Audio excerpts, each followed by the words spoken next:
Somewhere, deep in the oldest writing that humans ever scratched into clay or carved into stone, there is a story about the world ending. Not metaphorically, not poetically, a real ending. Water rising until there is no land left. Fire sweeping across the sky until everything burns away. A god or gods deciding that what existed needed to be unmade and started over.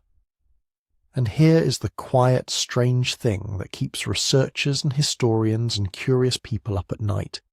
It isn't one culture that tells that story, it's almost all of them, independently, separated by thousands of miles and thousands of years, telling the same essential story with different names, different gods, different details, but the same basic shape: water, fire, ending, and then, always, a new beginning.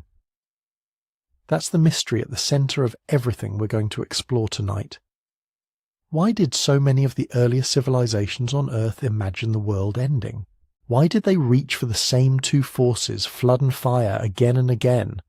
Why does the pattern repeat across Mesopotamia, across the Hebrew tradition, across ancient Persia, across India, across Greece, across Scandinavia, across cultures that had no known contact with each other?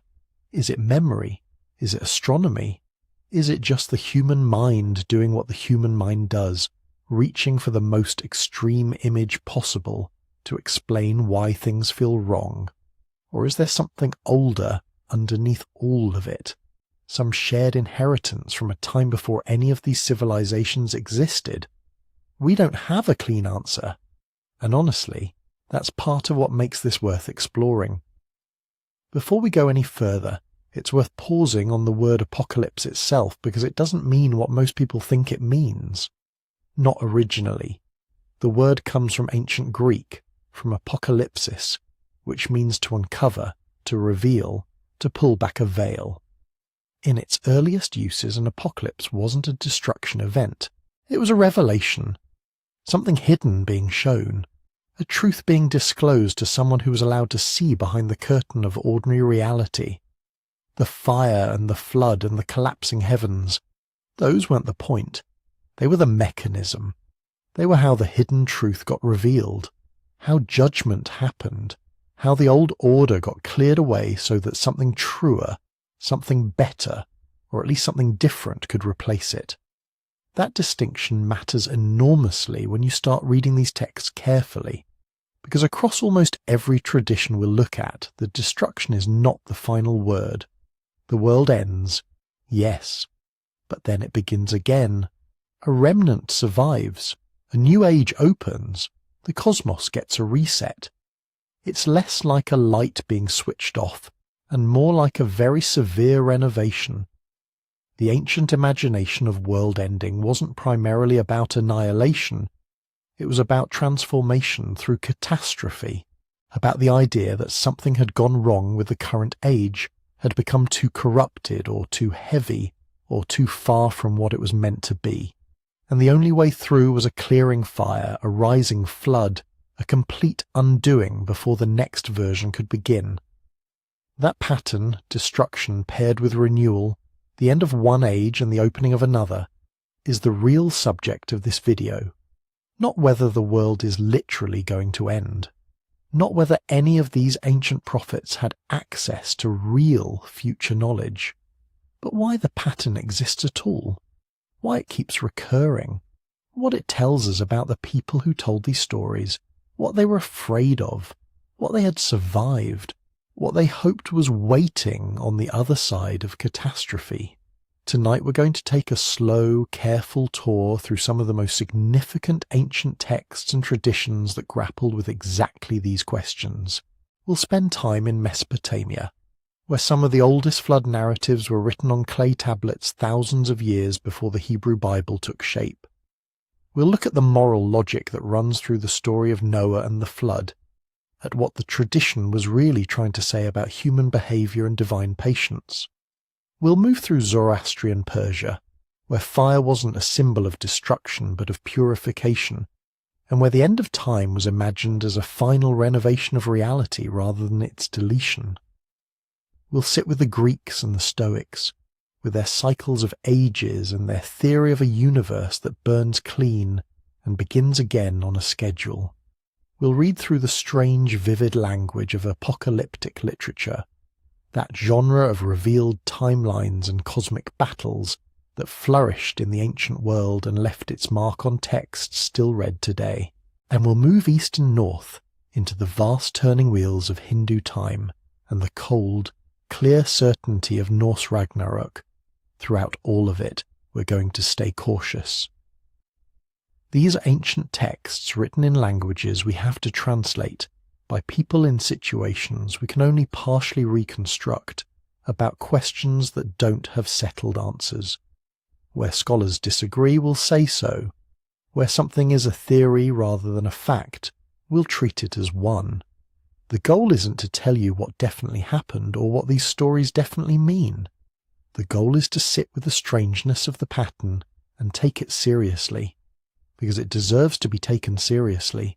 The fact that cultures separated by oceans and centuries kept independently reaching for the same images, water erasing everything, fire purifying what water couldn't reach, a small surviving remnant, a new world opening in the silence after the catastrophe, that's not nothing.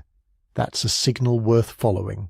Whether it leads back to shared human trauma, to astronomical cycles that ancient people were tracking more carefully than we give them credit for, to the deep logic of how moral storytelling works, or to something we haven't quite named yet.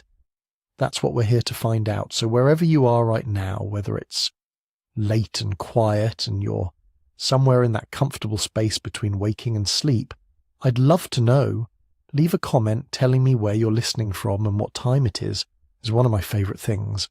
There's always someone in Oslo just before midnight and someone in Melbourne just after dawn, and somehow that feels right for a video about how time moves in circles. Let's begin at the beginning, or at least at one of the beginnings. Because if these ancient stories taught us anything, it's that beginnings and endings have a way of folding into each other. When we use the phrase end of the world today, we tend to mean something fairly specific. A terminus, a final stopping point, the last page of the last chapter, after which there is nothing. That image is so deeply embedded in modern thinking about catastrophe that it can be genuinely difficult to read ancient texts about cosmic destruction and hear what they were actually saying rather than what we expect them to say, because the ancient imagination of world ending was almost never about a terminus. It was about a turn. The concept that most ancient cultures were working with wasn't the end of everything, it was the end of an age, a particular arrangement of the world, a specific era with its own character and its own problems, running out of whatever it had been given and collapsing back into the raw material from which the next arrangement would be made. Some traditions called these world ages explicitly, others implied them through the logic of the story. But the underlying structure was strikingly consistent. Things had been good, then things had declined, then something intervened, and then things began again, usually with a smaller, purer, better prepared group of survivors at the centre. That structure has a few recognizable pieces that appear across nearly every tradition we'll examine. There's almost always a warning, someone told in advance that what's coming is coming.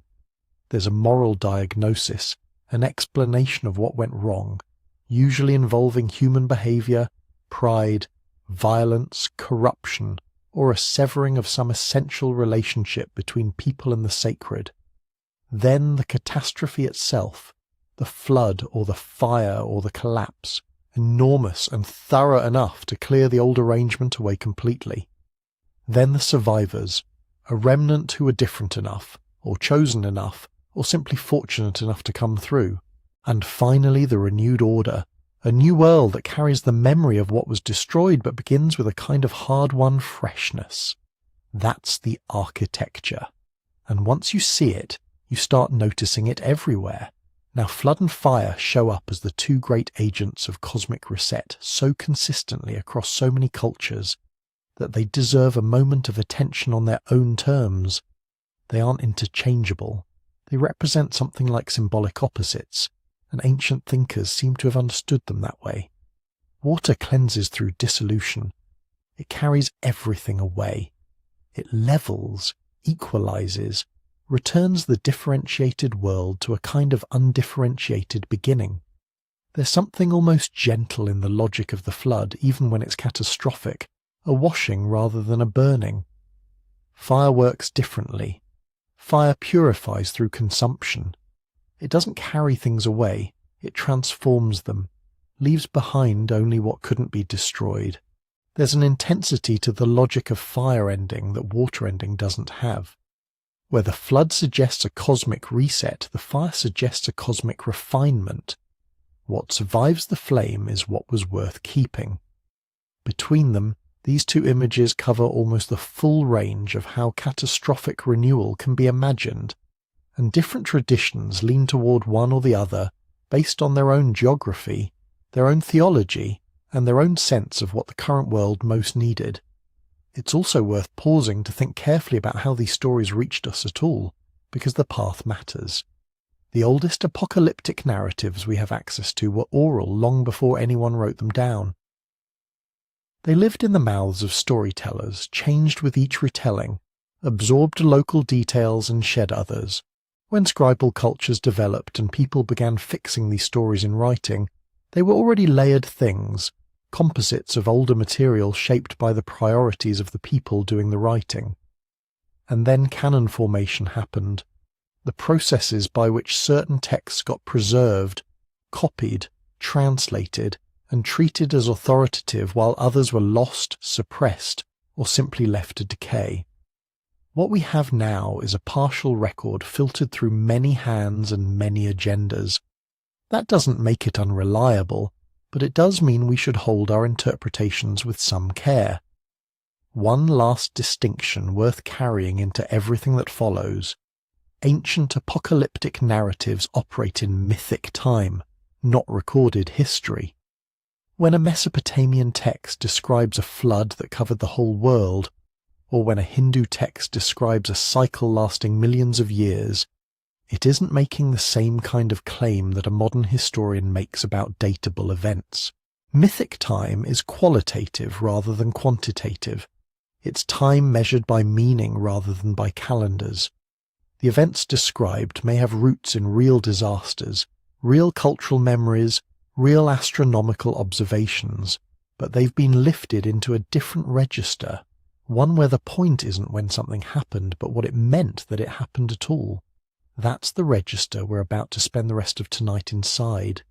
If you want to understand how the idea of an ending world first crystallized into something like a written tradition, you have to stand in the floodplains of Mesopotamia. For the people who lived between the Tigris and Euphrates, water was both the reason they were there at all and the thing that could erase them overnight. The rivers brought life, silt, fertility, and trade. They also brought sudden, unpredictable inundations, not the gentle clockwork pulse of the Nile, but violent, irregular surges that could overtop levees, rip out fields and carry houses away. To live there was to live with the knowledge that the line between order and chaos was about as wide as a mud brick wall. It's in that landscape that one of the earliest full flood apocalypses we know takes shape. The story scholars call atrahasis. The text we have is a product of scribal culture, preserved in old Babylonian tablets from around the 18th century BCE, but it almost certainly draws on older oral material. The way it tells the story is revealing. It doesn't start with human wickedness the way later traditions often will. It starts with divine disturbance. In the beginning of Atrahasis, the junior gods are the ones doing the hard labor. They dig the canals, maintain the irrigation, perform the endless grunt work that keeps the cosmos running. Eventually they get fed up. They rebel. They surround the house of the chief god, Enlil, shouting and brandishing their tools. The complaint is simple. The work is too heavy, the toil too great. The solution the gods arrive at is startlingly pragmatic. To relieve the divine workforce, they create humans. Clay mixed with the flesh and blood of a sacrificed god becomes the first people.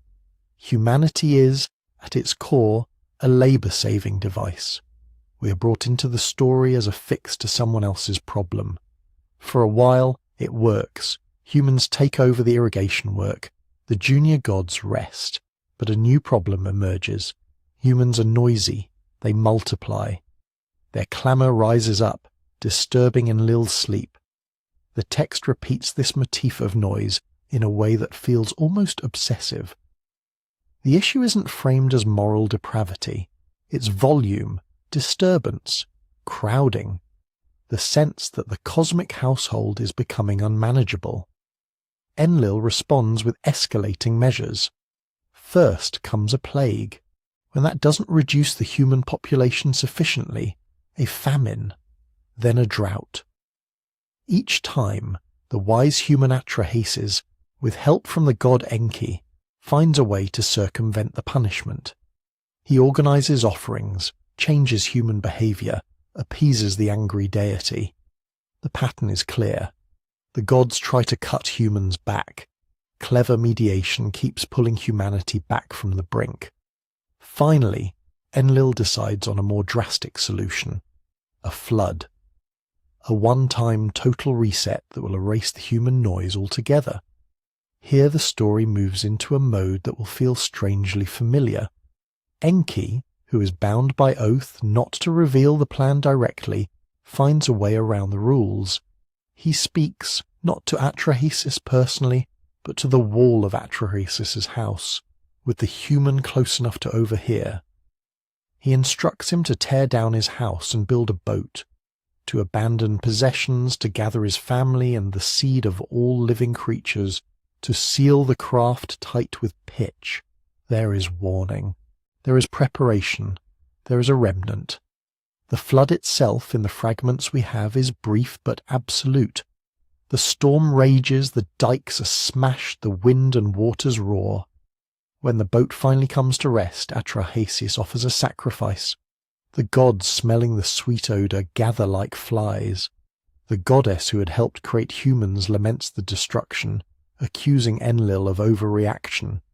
The text lingers on divine conflict, divine regret, and divine politics. The resolution is not a simple promise never to do this again. It's more structural. The gods agree that humanity will continue, but not like before. Enki proposes limits: shorter human lifespans, infant mortality, women who cannot bear children, religious offices like the priestess who does not conceive. In other words, institutionalized mechanisms of population control. The flood here is a reset, but its purpose is not moral cleansing, it's regulation. The world ends because the system is out of balance. The world is renewed with built-in breaks. The emphasis falls on keeping divine comfort intact, stabilizing the relationship between crowded humanity below and disturbed deities above. A few centuries later, another Mesopotamian work takes up the same flood material and reshapes it for a different purpose. This is the Epic of Gilgamesh, a long narrative centered on a king grappling with mortality, friendship, and the limits of human achievement. In tablet 11 of that epic, Gilgamesh, desperate to learn the secret of life and death, seeks out Utnapishtim, a figure who alone among humans has been granted immortality and now lives at the edges of the world. When Gilgamesh finds him, what he gets is a flood story. Utnapishtim's account closely parallels Atrahasis in many respects. The gods decide to send a flood. Enki/Ea warns a human in secret. A great boat is built. Animals are loaded aboard. The language in some places is so similar that scholars see direct literary dependence. But the framing is different. In Gilgamesh, the flood is already in the past, and Utnapishtim's telling is embedded in a conversation about the human condition. When he describes the boat, the focus is on precision, its dimensions, its compartments, its ceiling. When he narrates the storm, the emphasis is on its totality. The gods themselves are terrified by the magnitude of the destruction they have unleashed. They cower, they weep. Again, There is divine ambivalence, even helplessness in the face of the catastrophe. Then comes a detail that will echo through later traditions. When the waters subside, Utnapishtim releases birds to test whether the land has emerged. A dove, a swallow, finally a raven which fails to return. Only then does he open the boat. He offers a sacrifice. The gods gather, drawn by the smell. The language about them swarming like flies appears again, and once more there is tension. One goddess mourning the dead, Enlil furious that any human survived, Ea chiding him for indiscriminate destruction. The end of the story, however, adds a new element. The gods decide not just to limit humanity. They single out Utnapishtim and his wife, and grant them a unique status. They are placed far away at the mouth of the rivers, beyond the ordinary human world. Their survival becomes the origin not just of a repeopled earth, but of a living monument to divine favour and exception. For Gilgamesh listening, the message is harsh. The flood did not establish a general path to immortality. It closed the door. The one man who walked through did so as a one-time act of divine decree. The world was restabilized with a sharp line between human and divine. The flood here doesn't just cap population, it seals off possibilities. In both Atrahasis and Gilgamesh, then, the flood is not a geological report. It is an exploration of limits. Limits on human numbers, limits on human noise, limits on human lifespan, limits on which humans, if any, can escape death itself. The catastrophe is a tool for drawing those lines more clearly. When you place these texts back in their physical setting, the symbolism becomes even more pointed. Mesopotamian cities were built low near waterways, with levees and canals that had to be maintained constantly. A failed embankment could turn an entire district into a temporary sea. To an inhabitant, it might genuinely look and feel like the whole world had been drowned, because the world was the irrigated plain, the clustered houses, the fields now lying under brown, swirling water. Archaeology does find flood deposits in various Mesopotamian layers, local events that some scholars think could have fed into the memory behind these tales.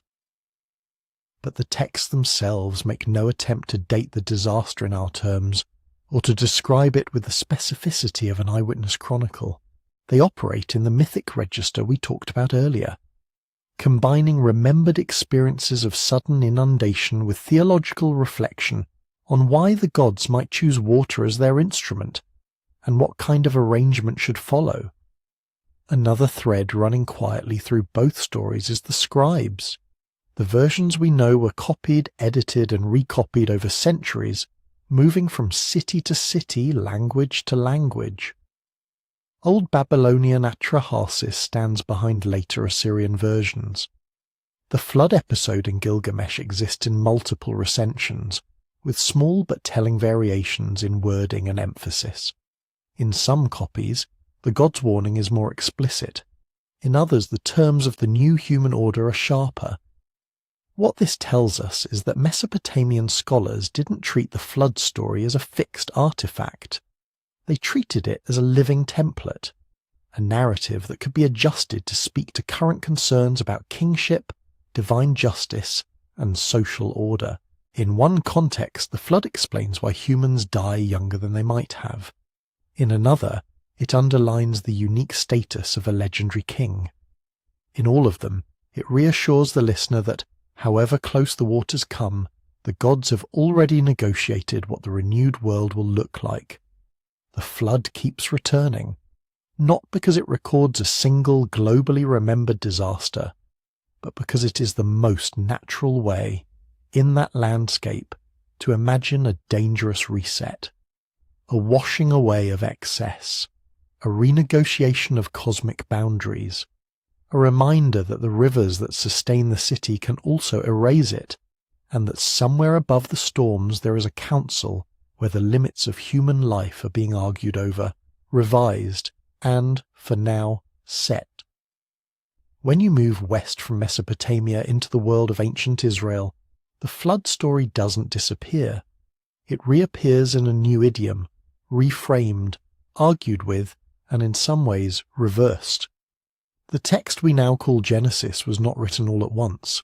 Most scholars think it took shape over several centuries, from perhaps the late second millennium into the first, with material edited and reworked during and after the Babylonian exile. Its authors and redactors almost certainly knew older Near Eastern traditions. The broad parallels with Atrahasis and Gilgamesh are too close to be mere coincidence. A divinely planned flood, a chosen survivor, a boat sealed with pitch, animals taken aboard, birds sent out to test the waters, a sacrifice afterward, and a post-flood arrangement that changes the terms of human life. But the way Genesis tells the story shifts the spotlight. The earlier Mesopotamian versions revolve around divine disturbance, overpopulation, and noise. The gods are tired, the humans are loud, the solution is regulatory. In Genesis, the problem is named differently. The world is full of violence. The Hebrew term often translated as violence or corruption in the flood narrative. Hamas suggests not just physical aggression, but social predation, oppression, the strong devouring the weak. The text says that every inclination of the thoughts of the human heart was only evil continually. The earth is portrayed as ruined, not by sheer numbers, but by the quality of human behaviour. This framing matters. It introduces a moral logic that will run through much later Jewish and Christian apocalyptic thought.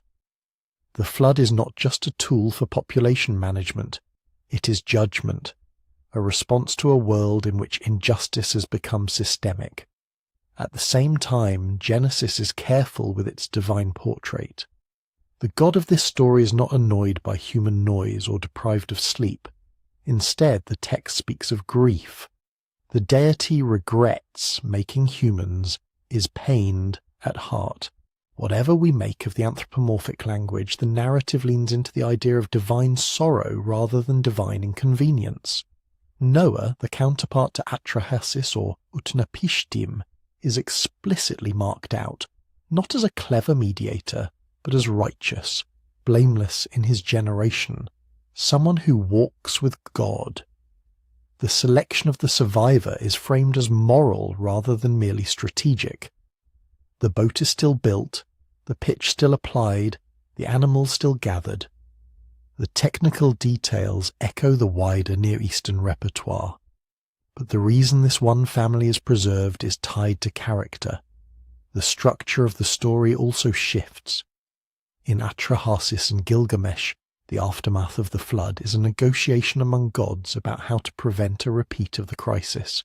In Genesis, the post-flood scene is a covenant. When the waters recede and Noah leaves the ark, he too offers a sacrifice. Here again, there is a phrase about the deity taking in the pleasing odour, but what follows is not a lament about overreaction or a backroom political compromise. It is a unilateral promise. Never again will all flesh be cut off by the waters of a flood. The cosmos is given a rhythm, seed time and harvest, cold and heat, summer and winter, day and night will not cease.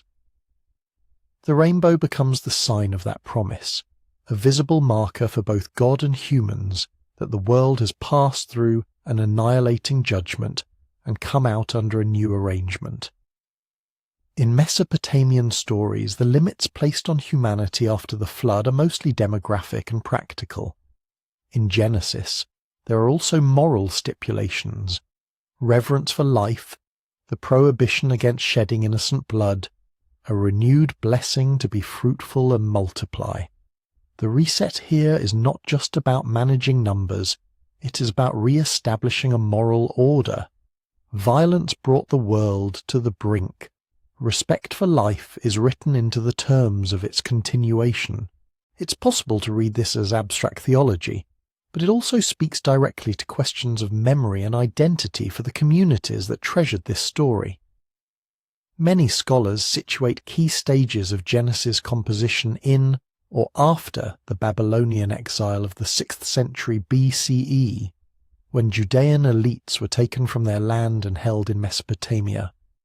Whether or not every detail of that reconstruction is correct, the text itself shows awareness of displacement, trauma, and the challenge of explaining catastrophe. For communities that had seen a temple destroyed, a city burned, and a kingdom dissolved, the question was unavoidable. Does disaster mean abandonment? Has the covenant failed? The flood narrative, as Genesis tells it, says something more complex. Judgment can be total in appearance and yet still oriented toward preservation. A remnant can pass through chaos and carry forward a promise that outlives the wreckage. This is not comfort in the sense of reassurance that nothing bad will happen. The text is blunt that the world has already once been overwhelmed, and later prophetic books will describe national calamities in flood-like language. But the Genesis pattern, corruption, judgment, preservation, covenant, offers a template for making sense of history when history feels like it has ended. That template is picked up and transformed in the writings we call the prophets. Centuries after the Genesis flood narrative took shape, figures like Amos, Isaiah, Jeremiah, and others begin to speak of a coming day of the Lord. On the surface, this phrase can sound like a prediction of a single, final apocalypse. But in its original contexts, it often refers to specific historical interventions, invasions, defeats, social upheavals that will overturn unjust orders. The imagery is intense: darkened skies, trembling earth, overflowing torrents, cities laid waste. Sometimes the language blends flood and fire, storm and siege. Scholars note that this prophetic rhetoric draws on a shared stock of ancient Near Eastern symbols: chaotic waters, cosmic darkness, trembling mountains. But in the Hebrew texts, these images are harnessed to a sharpened ethical claim. The day of the Lord comes, not because the gods are irritated, but because the powerful have trampled the poor, courts have been corrupted, violence has been normalized. The same moral diagnosis that stands behind the flood is now applied to empires and city-states. Crucially, the prophets do not always speak in literal meteorology. When Isaiah describes an overflowing scourge, or Amos pictures justice rolling down like waters, they're using the memory of natural catastrophe to talk about political and social collapse. The metaphors are vivid enough that later readers sometimes treat them as precise predictions of end-time events, but within their own horizons they are more often warnings and interpretations, attempts to say, if a society is built on bloodshed and deceit, when the waters rise, do not be surprised. By the time later Jewish apocalyptic literature begins to emerge, in texts like Daniel and the Dead Sea Scrolls, the flood and the day of the Lord have become part of a larger imaginative toolkit. History is seen in patterns. There are cycles of arrogance and downfall, wickedness and judgment, exile and restoration. The primordial deluge is the first great instance, the archetype. Later writers will not always expect another literal global flood, especially in light of the Genesis covenant. Instead, they transpose the structure. Corruption spreads, God acts decisively, a faithful remnant is preserved, a renewed order waits beyond the crisis. Sometimes the instrument is water, sometimes fire, sometimes invading armies or cosmic upheaval. The element can change, the moral logic remains. In this way, Hebrew traditions take the older Near Eastern flood motif and turn it into something more than a disaster story. It becomes a way of reading the world, a way of saying that endings, however violent, are not random. They are entangled with questions of justice, memory, and the kind of future that might be possible after everything familiar has been washed away.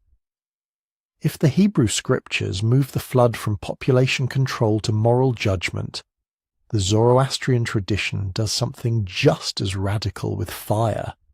Somewhere on the Iranian plateau, perhaps in the late 2nd or early 1st millennium BCE, a corpus of hymns takes shape that scholars call the Gathas, attributed to a figure named Zarathustra or Zoroaster.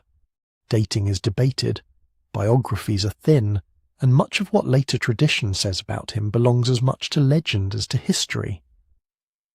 But the texts themselves preserve a striking vision of the world, not as a cyclical, endlessly repeating drama, but as a story with a beginning, a long-contested middle, and a decisive end.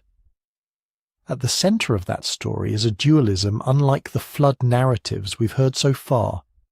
In Zoroastrian thought, there is a wise lord, Ahura Mazda, associated with light, truth, and what the texts call Asha, the ordered, right-way thing should be.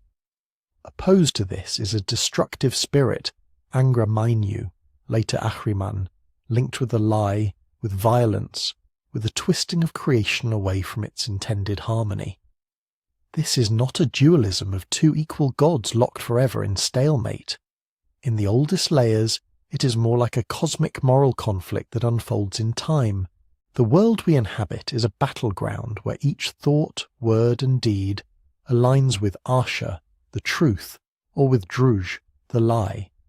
History, in this view, is not random weather.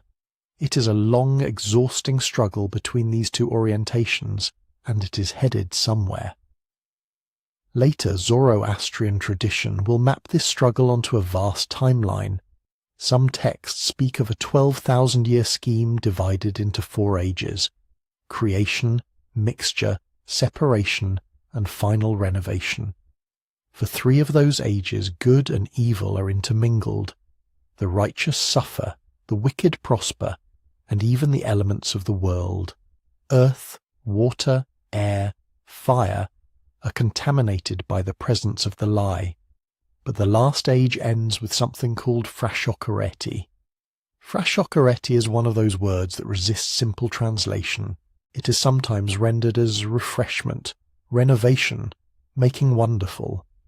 The idea is not that the universe is scrapped and replaced with a new one, but that it is restored, perfected, brought into the fullness of what it was meant to be from the beginning.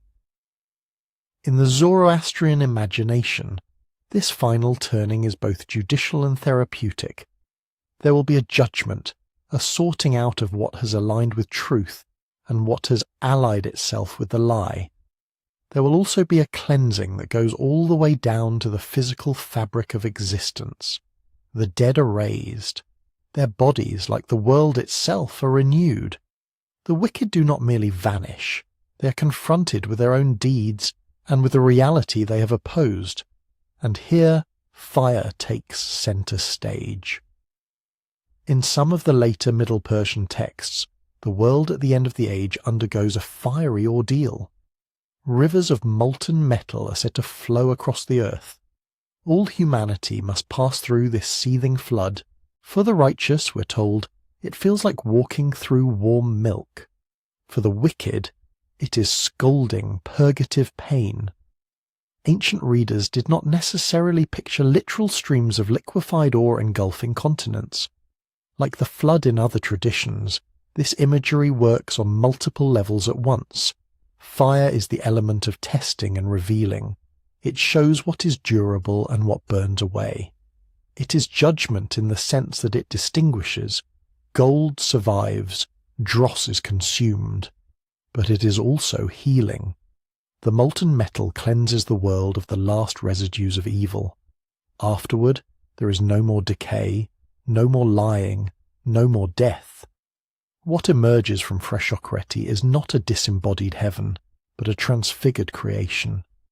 Animal life is peaceful. Human bodies no longer age or suffer. The sun and moon shine without dimming. Ahura Mazda's rule is uncontested. The lie is not just suppressed, it is rendered finally powerless. This emphasis on purification rather than annihilation flows back into the daily practice of Zoroastrian religion. Fire in this tradition is not simply a destructive force waiting at the end of time. It is a present symbol of Asha, of order, of the clear, uncompromised truth. In Zoroastrian temples, a consecrated fire is kept continually burning.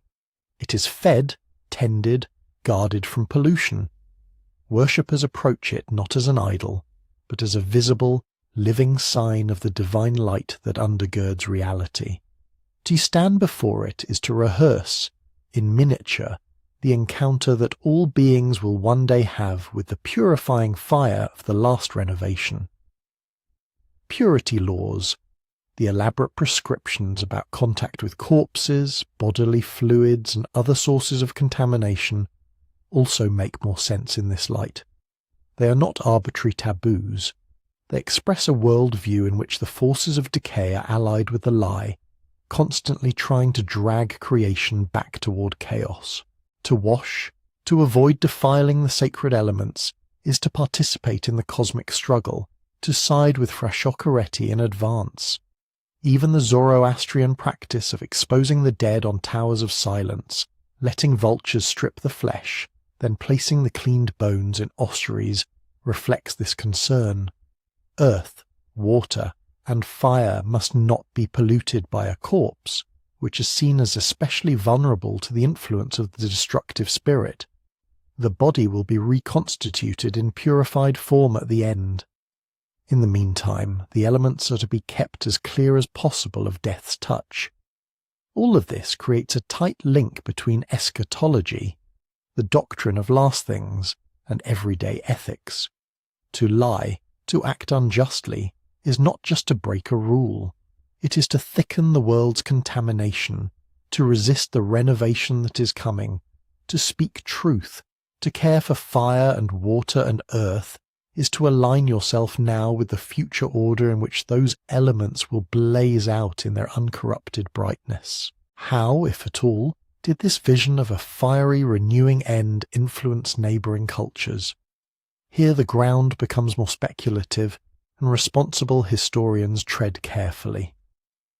We know there were intense contacts between Iranian and Mesopotamian worlds, especially under the Achaemenid Empire in the first millennium BCE, when Persian rulers controlled territories stretching from the Indus to the Aegean.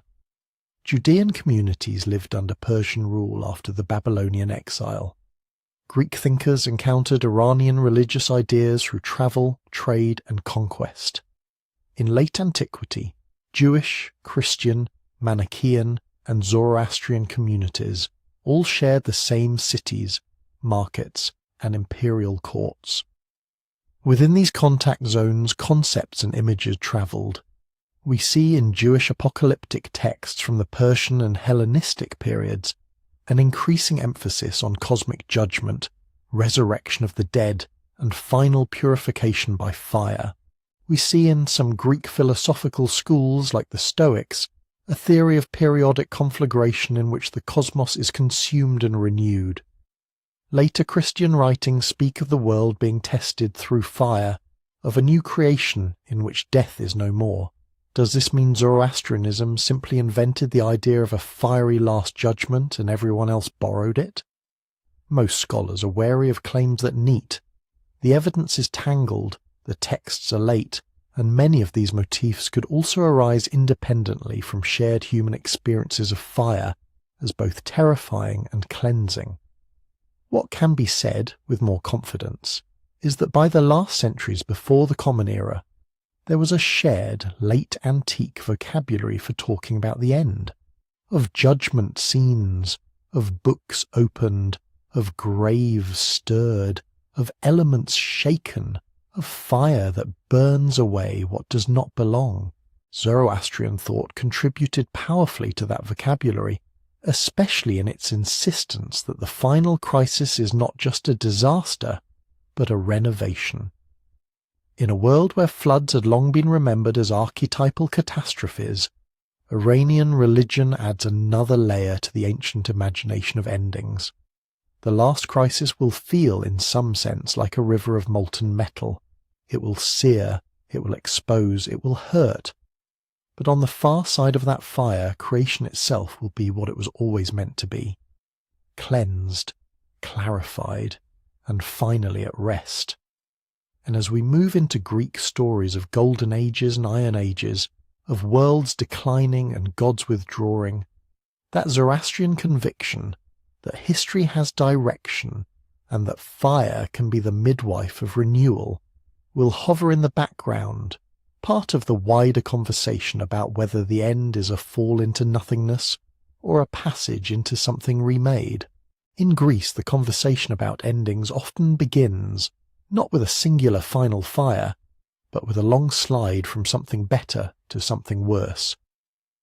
When Hesiod sits down, sometime in the 7th century BCE, to compose his works and days, he doesn't present a clean, linear history.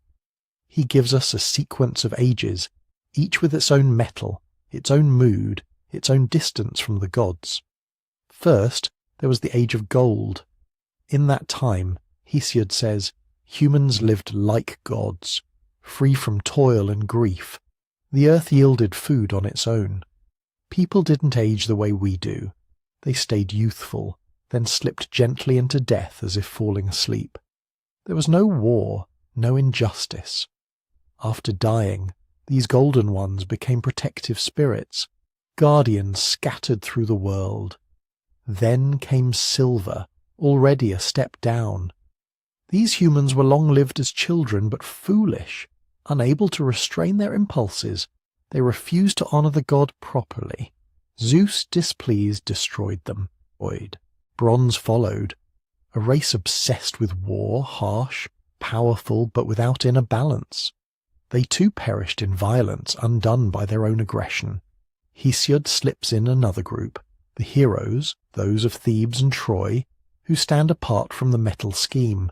They are better than bronze, closer to virtue, some of them granted a blessed life after death in the Isles of the Blessed. But they are still part of a past that is gone. And then, finally, iron. This is the age Hesiod says he himself inhabits. It is a time of hard work, of strife, of neighbours cheating neighbours, of oaths broken and justice perverted. Children no longer respect parents. Guests are betrayed. The strong prey on the weak. The goddess Justice, personified as a maiden, is pictured walking among humans, weeping, then at last abandoning them to complain about their misdeeds before Zeus. The striking thing in all this is that Hesiod isn't predicting an end in the sense of a global annihilation. He is diagnosing a condition.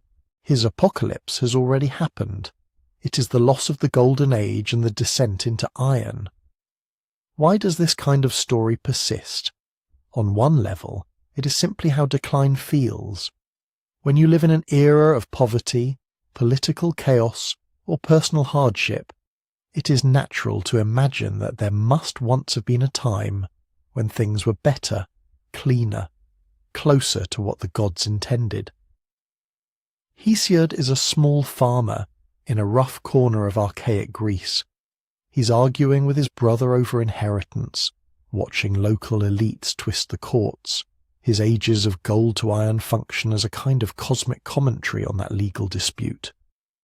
If the world feels unjust now, he suggests, this is not because Zeus approves of injustice. It's because we live in the wrong age. The age's myth does something else too. It explains why virtue and suffering can coexist. If the world is in decline, then good people may still exist, but they are born into a time structurally hostile to them. This takes some of the sting out of the question, why do the wicked prosper? The answer becomes, because we live in an iron age. The alignment between goodness and reward has been broken. But Greek tradition doesn't only talk about decline, it also knows the language of reset. Somewhere alongside Hesiod's metallic timeline, another story circulates, the flood of Deucalion and Pyrrha. In most versions, Zeus decides that humankind has become intolerably violent and corrupt. The details vary. Sometimes Lycaon's attempt to serve human flesh to Zeus is the triggering outrage, but the pattern is familiar. The god sends a flood to wipe the slate clean. Almost everyone perishes. One man, Deucalion, and his wife, Pyrrha, survive by building a chest or small ark, guided by warnings from a sympathetic deity, often Prometheus, Deucalion's father. When the waters recede, they come ashore on a mountain, offer sacrifices, and receive instructions on how to repopulate the earth. Those instructions are curious. They are told to cover their heads, throw the bones of their mother behind them, and not look back. After some confusion, they realize this is a riddle. Mother means Gaia, the earth. Her bones are stones. As they walk, the stones Deucalion throws become men. The stones Pyrrha throws become women. Humanity emerges again from the raw material of the earth, but now in a post-catastrophe world. The parallels to Near Eastern and biblical flood traditions are obvious. Divine anger, wholesale destruction, a chosen survivor couple, a mountain landing, a new beginning. Greek authors in later periods were aware of these resonances. Some even tried to line up Deucalion's flood with other ancient chronologies, treating it as one episode in a larger pattern of world-sweeping disasters. But within Greek thought, the flood is not usually the final event. It's one reset among others, a dramatic puncture in the ongoing decline, a way for Zeus to re-establish some measure of order, without abandoning the project of human history altogether. And here again, the story serves social and moral functions. For one thing, it insists that Zeus is not helpless in the face of human wrongdoing. In an Iron Age, justice may be delayed, but it is not absent. Catastrophe becomes the ultimate backstop of order. If humans go too far, the flood will come. The threat of that memory hovers behind law codes and civic rituals. To govern unjustly is to invite the fate of those washed away. For another, the unusual method of repopulation, stones becoming people, suggests something about the fragility of social fabric. The new humanity after Deucalion is literally stony. They come from cold, hard material, not from the warmth of the Golden Age. This can be read as a way of explaining why people are so stubborn, so prone to hardness of heart. It can also encode a political anxiety. Societies that have survived disaster may be brittle, cobbled together from whatever can be salvaged. In Greek city-states that experienced real upheavals, plagues, invasions, civil wars, the memory of mythic resets offered a way to think about their own reconstruction. Founders of colonies sometimes traced their lines back to post-flood figures, suggesting that each new settlement was a small reenactment of Deucalion's work, starting again after the waters have passed. At the same time, Greek myth sits in an interesting tension with Greek philosophy. Hesiod's Ages and the story of Deucalion are poetic cosmology. They don't offer precise timelines, calculations of cycles, or detailed physical theories about how floods operate. They move in a world of gods, riddles, and moral symbols. They are told in hexameter verse to an audience that knows they are hearing story, not technical doctrine. Later, especially from the 5th century BCE onward, philosophers begin to turn these loose motifs into more systematic models. Plato speculates about periodic destructions of civilization, including floods and conflagrations tied to astronomical patterns. The Stoics will go further still, proposing a universe that periodically burns in a common fire and is reborn in an ordered cycle. Those philosophical systems are not identical to Hesiod's metals or to Deucalion's ark. They abstract from them. They take the felt sense that ages differ in quality, that disasters can reset the board and translate it into something closer to a cosmic law. This difference matters. The myths preserve the texture of human experience, the bitterness of a farmer in an unjust court, the awe of survivors looking out over a receded floodplain, the suspicion that our ancestors had it better. They encode political worries about fragile order, about what happens when kings forget justice, when communities break their oaths, when hubris piles up unchallenged. The philosophers, standing on the same cultural ground, will try to explain why such patterns must recur, how the cosmos itself might be wired for periodic endings and beginnings. As we turn next to the Stoics and their theory of the great conflagration, the ekpyrosis. We are watching this shift unfold, from song to system, from Hesiod's lament about the Iron Age to a calculated cycle in which fire, not water, becomes the clockwork heart of the universe's recurring ends. When we step into Stoic philosophy, the end of the world is no longer narrated as a god's sudden mood swing or a mythic punishment. It becomes part of the way a rational universe breathes. The Greek word that later authors latch onto is ekpyrosis. Literally, it means something like burning out, a sweeping conflagration. In some accounts of early Stoic doctrine, ekpyrosis is not just a possible fate. It is the inevitable culmination of each cosmic cycle. The universe, they say, periodically dissolves into pure fire only to be born again. To see why this made sense to them, we have to set aside for a moment our modern picture of a dead, empty backdrop of space dotted with separate objects. For many Stoics, the cosmos itself is a living being. They imagine a divine, rational fire, sometimes called pneuma, sometimes the logos, pervading everything. This fiery breath is not metaphorical. It is the organizing principle that gives rocks their cohesion, plants their growth, animals their sensation, humans their reason. Matter and reason are not opposites. They are phases of the same thing. In that framework, the end of the world is not the end of something external to God. It is a phase in God's own life. According to some early Stoics, especially as later writers summarize them, the story goes like this. The present cosmos has been shaped by a divine craftsman fire that organized raw material into the ordered world we see. This ordering is not a one-time event. It unfolds as fate, a perfectly rational chain of causes extending from the smallest pebble to the path of the stars. Eventually, this process reaches a kind of ripening. The world completes a vast cycle in which every event that can occur has occurred in exactly the proportion dictated by reason. At that point, the active fiery principle no longer needs the differentiated structures it has set up. It draws them back into itself. Mountains, seas, animals, cities, stars, everything that appears separate returns to a single, pure, creative fire. That is ekpyrosis, God recollecting the universe, the cosmos inhaling.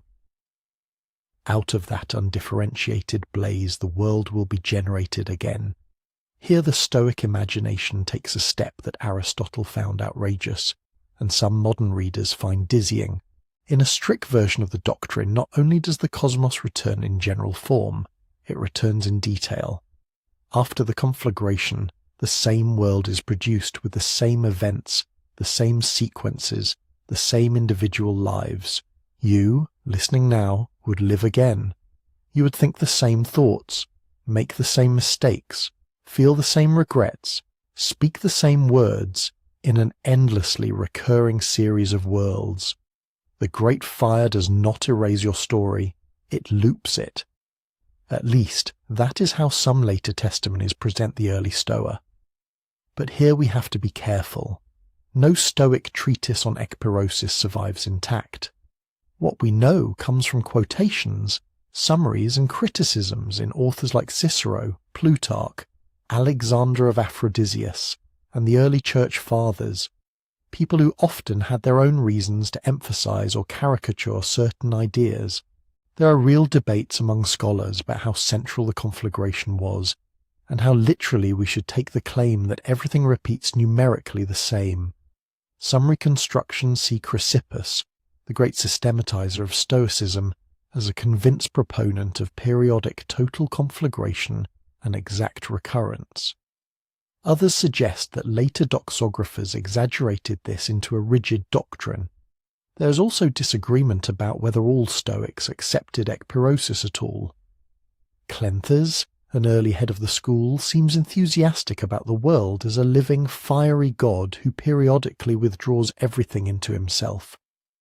Panatius, a later Stoic influential in Rome, is reported to have rejected universal conflagration entirely, favouring a more stable, perhaps indefinitely lasting cosmos. even within a single philosopher, the emphasis could shift depending on context. Sometimes the cycles are highlighted, sometimes the focus is on the present order. So when we talk about the Stoic doctrine of ekpyrosis, we're really talking about one strong current in a much more varied river. Still, even allowing for exaggeration and internal diversity, the picture of a burning cycle mattered. It tied the end of the world directly to the Stoic conviction that reality is governed by logos, by rational pattern. In Hesiod or Deucalion's flood, Zeus acts with a mixture of justice and frustration. In Zoroastrian tradition, fire comes as a final test and purification. Moral meaning is front and center. The apocalypse is also a verdict. For many Stoic thinkers, the great fire is different. It is not, first of all, a response to human behavior. It is not triggered by too many injustices or by cities falling into vice. It happens because the whole sequence of causes that constitutes a world has run its course. The conflagration is part of cosmic metabolism, a necessary phase in the life of a rational animal whose body is the universe. Individual virtue and vice matter deeply to the Stoics. They care about ethics, about how to live in harmony with nature, about self-mastery and justice. But when they look at the very largest scale, they don't picture history heading toward a courtroom drama. They picture it tracing out a pattern that has already been inscribed in the nature of things. This is one of the starkest contrasts between philosophical cycle and mythic judgment. In myth, the destruction is often freighted with moral urgency. Behave, or the flood will come again. In Stoic cosmology, destruction comes on schedule, whether you behave or not. The question becomes, how will you live, knowing you are a fragment of a vast rational process that will one day burn? The roots of this idea are not pulled from nowhere. Hellenistic thinkers inherited centuries of Greek reflection on periodicity. They had watched the skies and seen the regularities of the sun, the moon, the wandering stars we call planets. Astronomers and astrologers spoke of great years, enormous cycles in which celestial configurations repeat. Plato, in the Timaeus and other dialogues, had already speculated about a perfect year, when the planets realign to their starting positions, and about periodic cataclysms, floods and fires linked to these long rhythms. Egyptian and Babylonian astronomy spoke in similar terms about huge temporal loops, calibrated to slow-moving heavenly bodies. It is in this environment that the Stoics build their burning universe. If the cosmos is one organism, permeated by a single rational fire, and if its motions are law-like and periodic, it is a short step to imagine that the whole thing cycles. The regularity of the heavens, the return of eclipses and conjunctions, becomes a template for thinking about everything. Not just seasons, not just dynasties, but worlds. There is also a psychological lure here. A universe that ends in fire but then restarts in perfect order is, in a strange way, reassuring. It is not heading toward meaningless dissolution. It is not subject to random annihilation. It is patterned. It repeats. It is intelligible, even if that intelligibility dwarfs our comprehension. At the same time, it can be a little unsettling. If everything repeats exactly, where is the space for genuine novelty? If your life is one stanza in an endlessly looping hymn, what does freedom mean? The Stoics respond in different ways by relocating meaning to the attitude, not the outcome. You cannot control the conflagration. You cannot step outside the cycle, but you can choose whether to assent to it, whether to live in agreement with a cosmos that burns and returns. As apocalyptic imaginations go, this is austere. No trumpets, no final sorting of souls, no last battle between equal forces of light and darkness, just a living universe periodically consuming and reconstituting itself, like a forest that needs fire to renew its soil. Yet even here, in this most rationalized of endings, The old themes linger. There is still fire. There is still a reset. There is still a sense that the story of the world is not a straight line but a curve that bends back on itself. And for later ages, Jewish and Christian apocalyptic writers, Roman astrologers, medieval theologians, this Stoic picture of the burning cycle would become one more piece in a crowded mental library of possible ends. Some would borrow it, some would argue against it, some would quietly blend it with their own visions. As we move next into the rise of explicitly apocalyptic literature, texts that claim to reveal hidden timelines and secret schedules, we will see how these philosophical cycles, astronomical patterns, and mythic memories begin to entwine, turning the quiet regularity of the stars into a clock that seems to be ticking toward a very specific, very final day. When Jewish writers in the last centuries before the Common Era begin to compose what we now call apocalyptic texts, they are not inventing the end of the world out of nowhere. They are doing something more specific and more unsettling. They are taking the old language of mythic disaster, the philosophical talk of cycles, the astronomical sense of vast rhythms, and they are threading them through a very particular kind of claim. Someone has been shown the schedule. The Greek word apocalypsis does not mean explosion or catastrophe. It means unveiling, the lifting of a cover. An apocalypse, in its oldest literary sense, is not the destruction itself. It is the revelation of hidden knowledge about the way history really works. In these writings, a seer, often a revered figure from the distant past, is granted visions of heaven and earth. Angels appear as interpreters. Symbolic animals, strange metals, composite beasts, and cosmic signs flicker across the narrative like a coded language. The claim underneath is that ordinary history, with its empires and wars and taxes, is only the outer layer. Behind it lies a pattern that can be disclosed. The Book of Daniel, composed and edited in stages under foreign rule, becomes the template. On the surface, Daniel tells stories about a wise Jewish official serving in the courts of Babylonian and Persian kings. He interprets dreams, maintains ritual purity, survives a lion's den. But embedded in those court tales are apocalyptic visions, presented as if they were received centuries earlier during the First Great Exile. In reality, the crisis burning in the background is later, the pressure of Hellenistic imperial power, especially under Antiochus IV Epiphanes in the 2nd century BCE. Jerusalem is occupied. The temple is interfered with. Jewish practices are restricted, sometimes violently. There are martyr stories, forced apostasies, small revolts. The question hanging over everything is simple and desperate. How long can this go on? Daniel answers by pretending to look backward. The visions in chapters 7 to 12 offer a sweep of future history from the vantage point of a 6th century courtier that just happens to line up closely with events of the Hellenistic period. 4 beasts rise from the sea, each a monstrous composite of animal parts.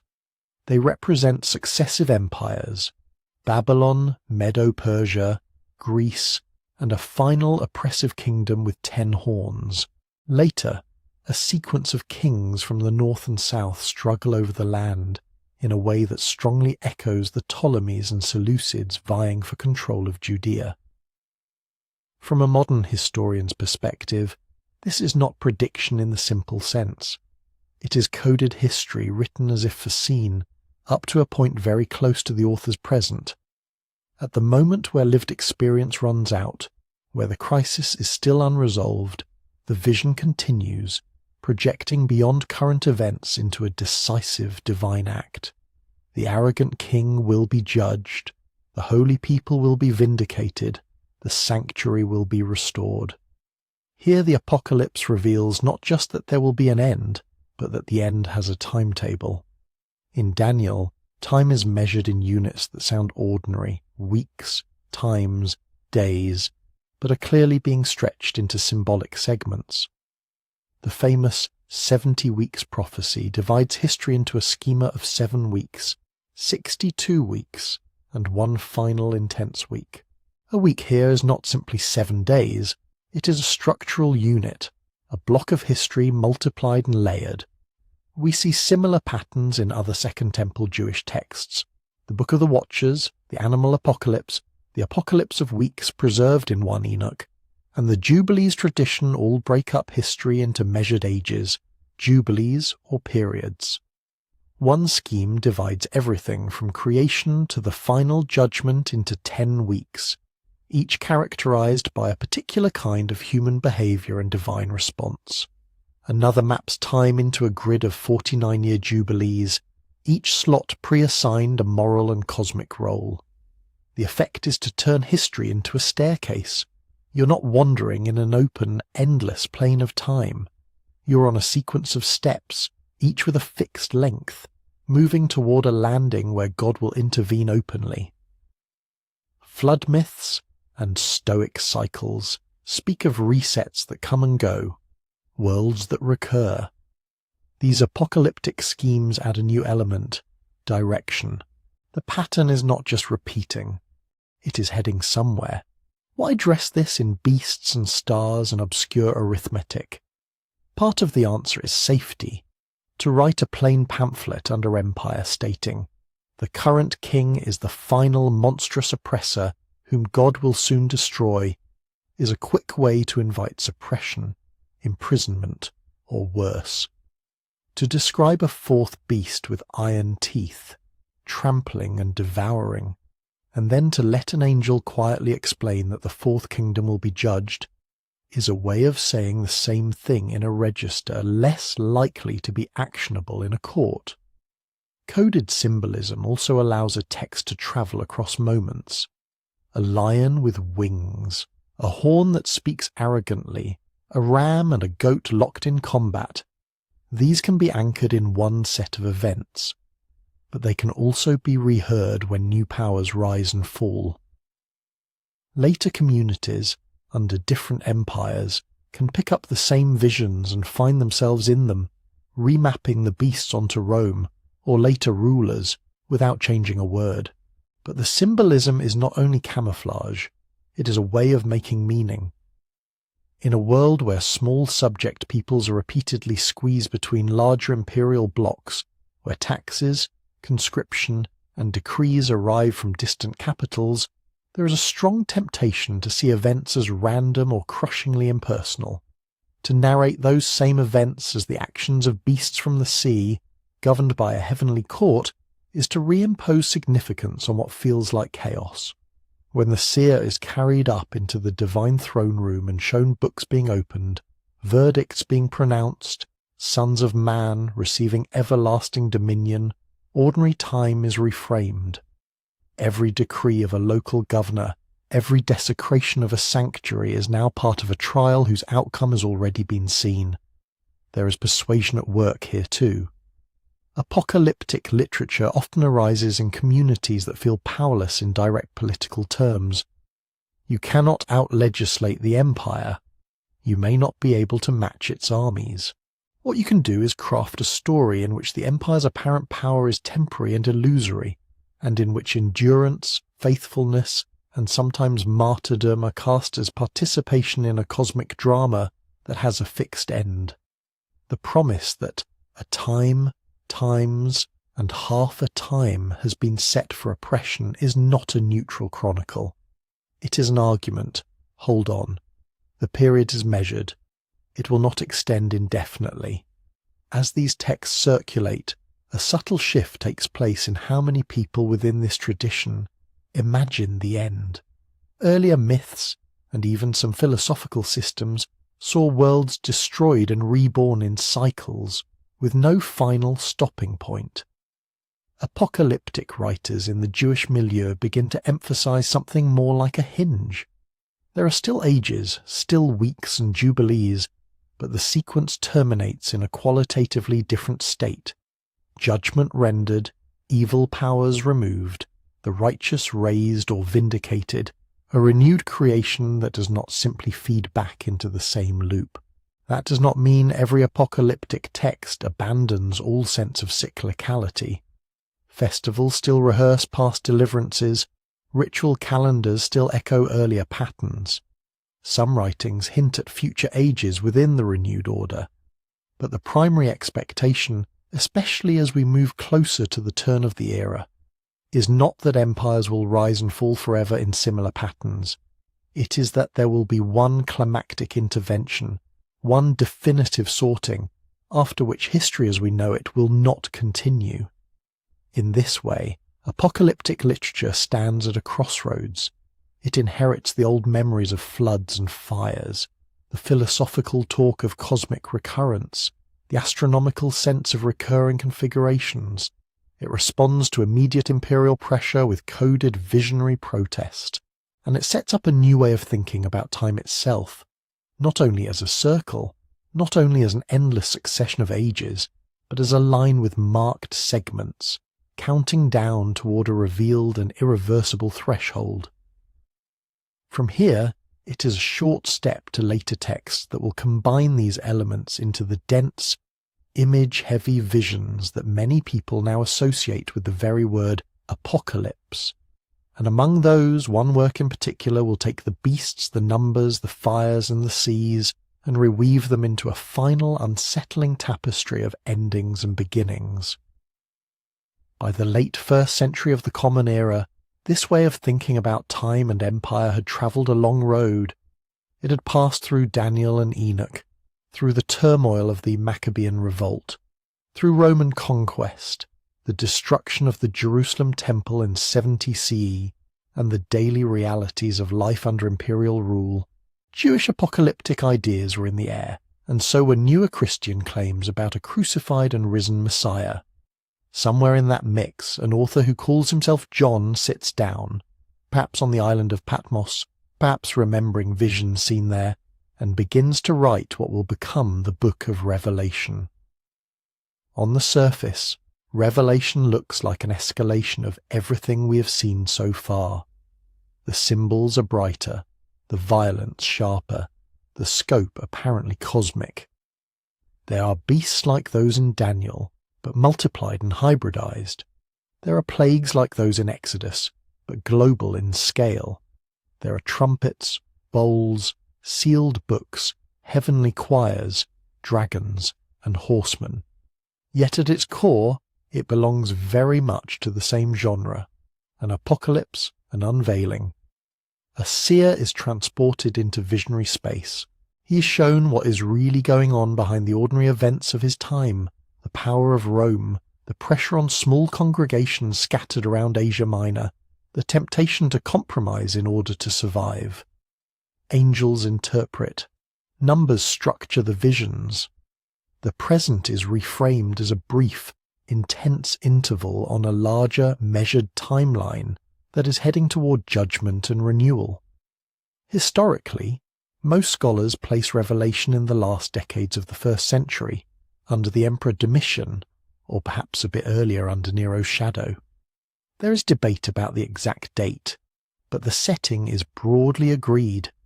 A Roman world, an already destroyed temple, small Christian communities negotiating their identity under imperial surveillance. Within that world, the book functions in several ways at once. It is a visionary drama, meant to be read aloud in assemblies, with repeated refrains and liturgical phrases. It is also a coded critique of empire. The great city that sits on 7 hills drunk on the blood of the saints is not hard to connect with Rome. The beast whose number is 666, when you use a common ancient practice of assigning numerical values to letters, lines up suggestively with Nero Caesar in Hebrew spelling. For early hearers, this was not an abstract puzzle. It was a way of saying, the power that dominates your world is monstrous, but it is also temporary and already under judgment. The language it uses to make that claim is almost entirely symbolic. Take the burning.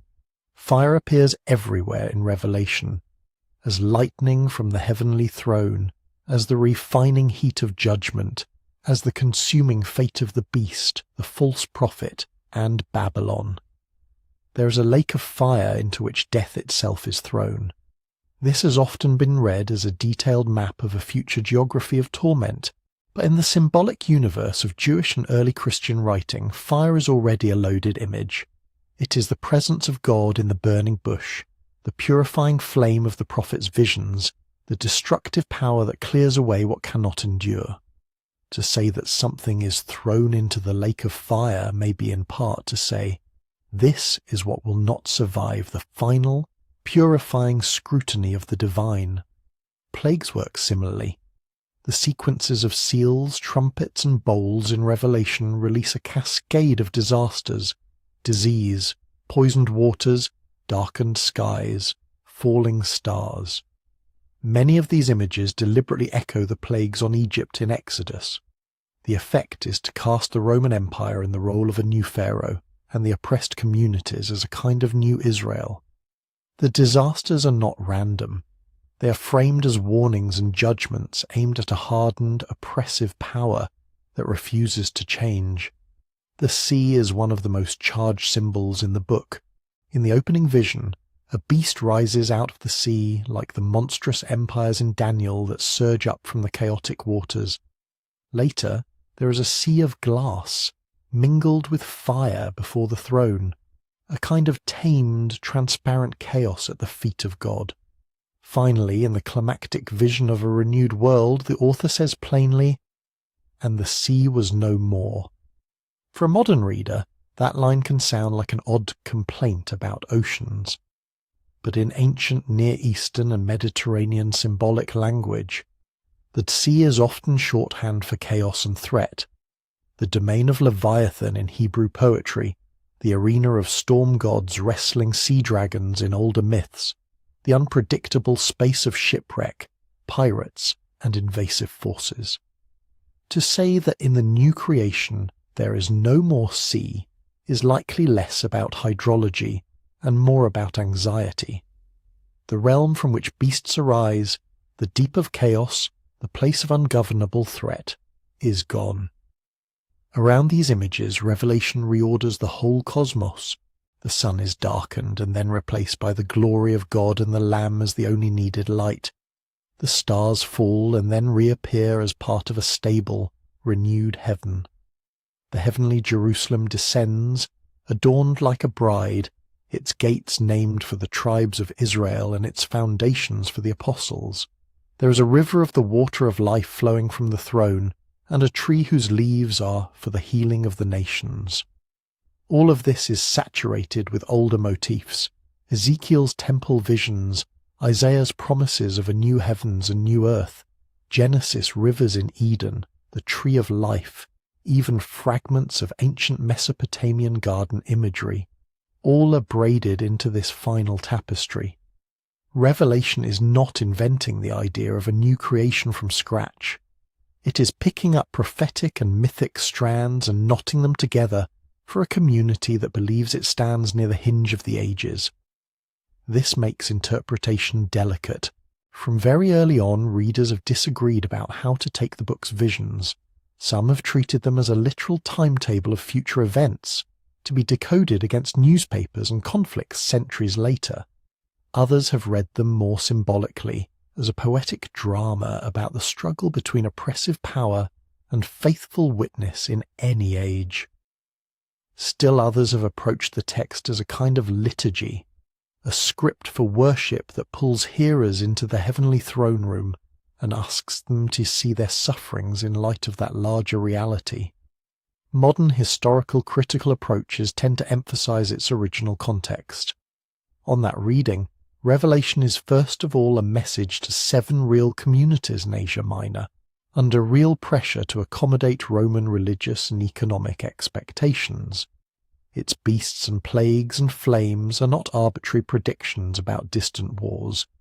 They are a way of saying, this empire, with its military might and commercial seduction, is not the final word. Its apparent stability is an illusion. The real centre of the cosmos is a slain lamb on a throne, and allegiance to that lamb will outlast any emperor. At the same time, those same scholars recognise that the book was written precisely in a way that allows it to be reheard. Its images are elastic. Rome can be Babylon.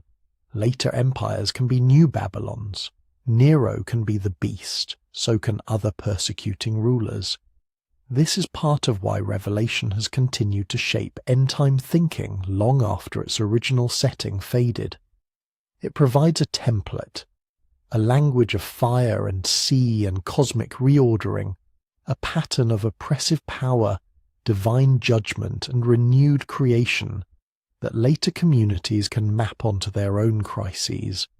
Whether one reads it as detailed forecast, as political theology cast in symbols, as liturgical poetry, or as some combination of these, the Book of Revelation stands at an important junction in the long history we've been tracing. It gathers the flood and the fire, the beast from the deep, the prophetic calls for justice, the apocalyptic timelines of Daniel, and it binds them into a single densely woven vision. It does not invent the end of the world, and it is not the only or final way ancient peoples imagined an ending. But it becomes, for many later readers, the most vivid script for how an ending might look. Fierce, purifying, terrifying, and yet somehow opening, beyond the last plague and the last flame, onto a garden city where chaos is quiet and the story does not circle back into the same old cycle. From here, we can step sideways again, out of the Mediterranean, out of the Roman orbit, and listen to another tradition that imagined vast ages of rise and decline, fire and flood, but stretched the cycles out to a scale that makes even Revelation's timetable feel small. In ancient India, the idea of an ending takes a different shape. If Revelation feels like a single, high-stakes drama hurtling toward a decisive climax, much of Hindu cosmology feels like a slow, immense wheel, turning through almost unimaginable spans of time. Instead of one linear timeline from creation to judgment to new creation, many Hindu traditions speak of repeated world ages, yugas, unfolding within vast cosmic cycles, and those cycles themselves live inside even larger cycles, like nested dolls of time. The classic scheme that becomes influential in later texts divides a full cycle into 4 yugas: Satya, or Krita, Treta, Dvapara, and Kali. Together these 4 form a Mahayuga, a great age. Depending on which text or commentator you follow, a single Mahayuga lasts millions of human years. 1,000 such Mahayugas make a day of the creator god Brahma. His lifespan extends for 100 such years. By the time you reach that scale, numbers start to lose their intuitive force. You're dealing with trillions of human years, vast stretches compared to which the rise and fall of empires, or even the lifetime of the earth as we know it, start to look like brief weather events. Within this framework, the end of the world is almost never truly final. Worlds dissolve, yes. Orders collapse, civilizations are swept away. But they are swept away inside a rhythm that assumes other worlds have come before, and more will come after. One key word here is pralaya. The term can mean dissolution, a kind of cosmic unmaking, but it is not simply annihilation. In many philosophies and Puranic stories, pralaya is paired with another image, sleep. At the end of a cycle, the manifested world recedes. Elements dissolve back into subtler forms. The familiar structures of geography, society, and even the gods' specific roles loosen and fall away. The universe, as one might tell it, returns to a kind of undifferentiated potential. Vishnu, in some popular narratives, lies on the serpent Ananta in an endless ocean, dreaming worlds that have passed and worlds that are yet to appear. The flood motif appears here too, but differently. Instead of a single punitive deluge sent to erase a wicked generation, we often hear of periodic inundations at the close of a cycle. Manus, the progenitors of humanity in these traditions, are sometimes warned and preserved, helped to cross the waters to seed the next age. In certain tellings, A fish incarnation of Vishnu guides a Manu's boat through the rising floods, carrying the seeds of living beings and the sacred texts to the far shore. The reset, then, is not just destruction. It is conservation and replanting inside a larger breathing of the cosmos, emanation, duration, withdrawal, rest, and emanation again. Moral decline is woven into this rhythm, but as a gradual thinning rather than a sudden collapse.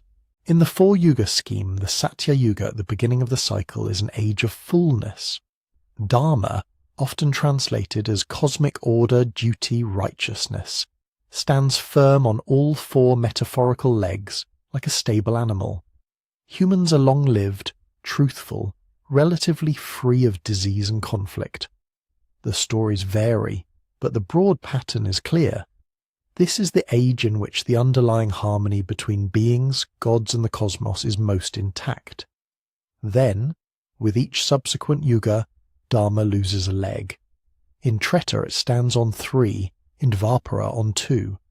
By the time we reach Kali Yuga, only one leg is left. Justice is partial, memory is shorter, desires are coarser, violence and confusion more common. Lifespans shrink, rituals fray. Spiritual insight still exists, but it is rarer, harder to sustain, more easily drowned out. Many traditional chronologies place us now in the Kali Yuga of a current Mahayuga, a late dim age in which the old standards have largely decayed. But even here, the logic is not purely hopeless. Kali is also, for some teachers, an age in which the gap between effort and spiritual result can actually be compressed. A little practice can go a surprisingly long way, precisely because the baseline is low. So you get a picture of decline that is serious, even bleak at times, but not terminal. The world is not headed toward a unique, once-for-all catastrophe. It is moving along a curve it has traced countless times before, order thickening and then thinning, until there is not enough coherence left to sustain the current configuration. At that point, pralaya comes, in one of its many forms, sometimes partial, sometimes total, and the cycle reboots. This cosmic narrative does not live only in high philosophy or mythic poetry. It trickles down into calendars and festival cycles, into the way time is marked and managed in everyday life. Traditional Indian calendars are intricate, stitching together lunar months and solar years, planetary periods and ritual seasons. Within them, you find echoes of the larger pattern, auspicious days for renewal, dangerous intervals when order is thought to be weaker, turning points at solstices and equinoxes when cosmic balance is recalibrated. New Year festivals, harvest celebrations and temple consecrations often carry a subtle logic of miniature pralaya and recreation.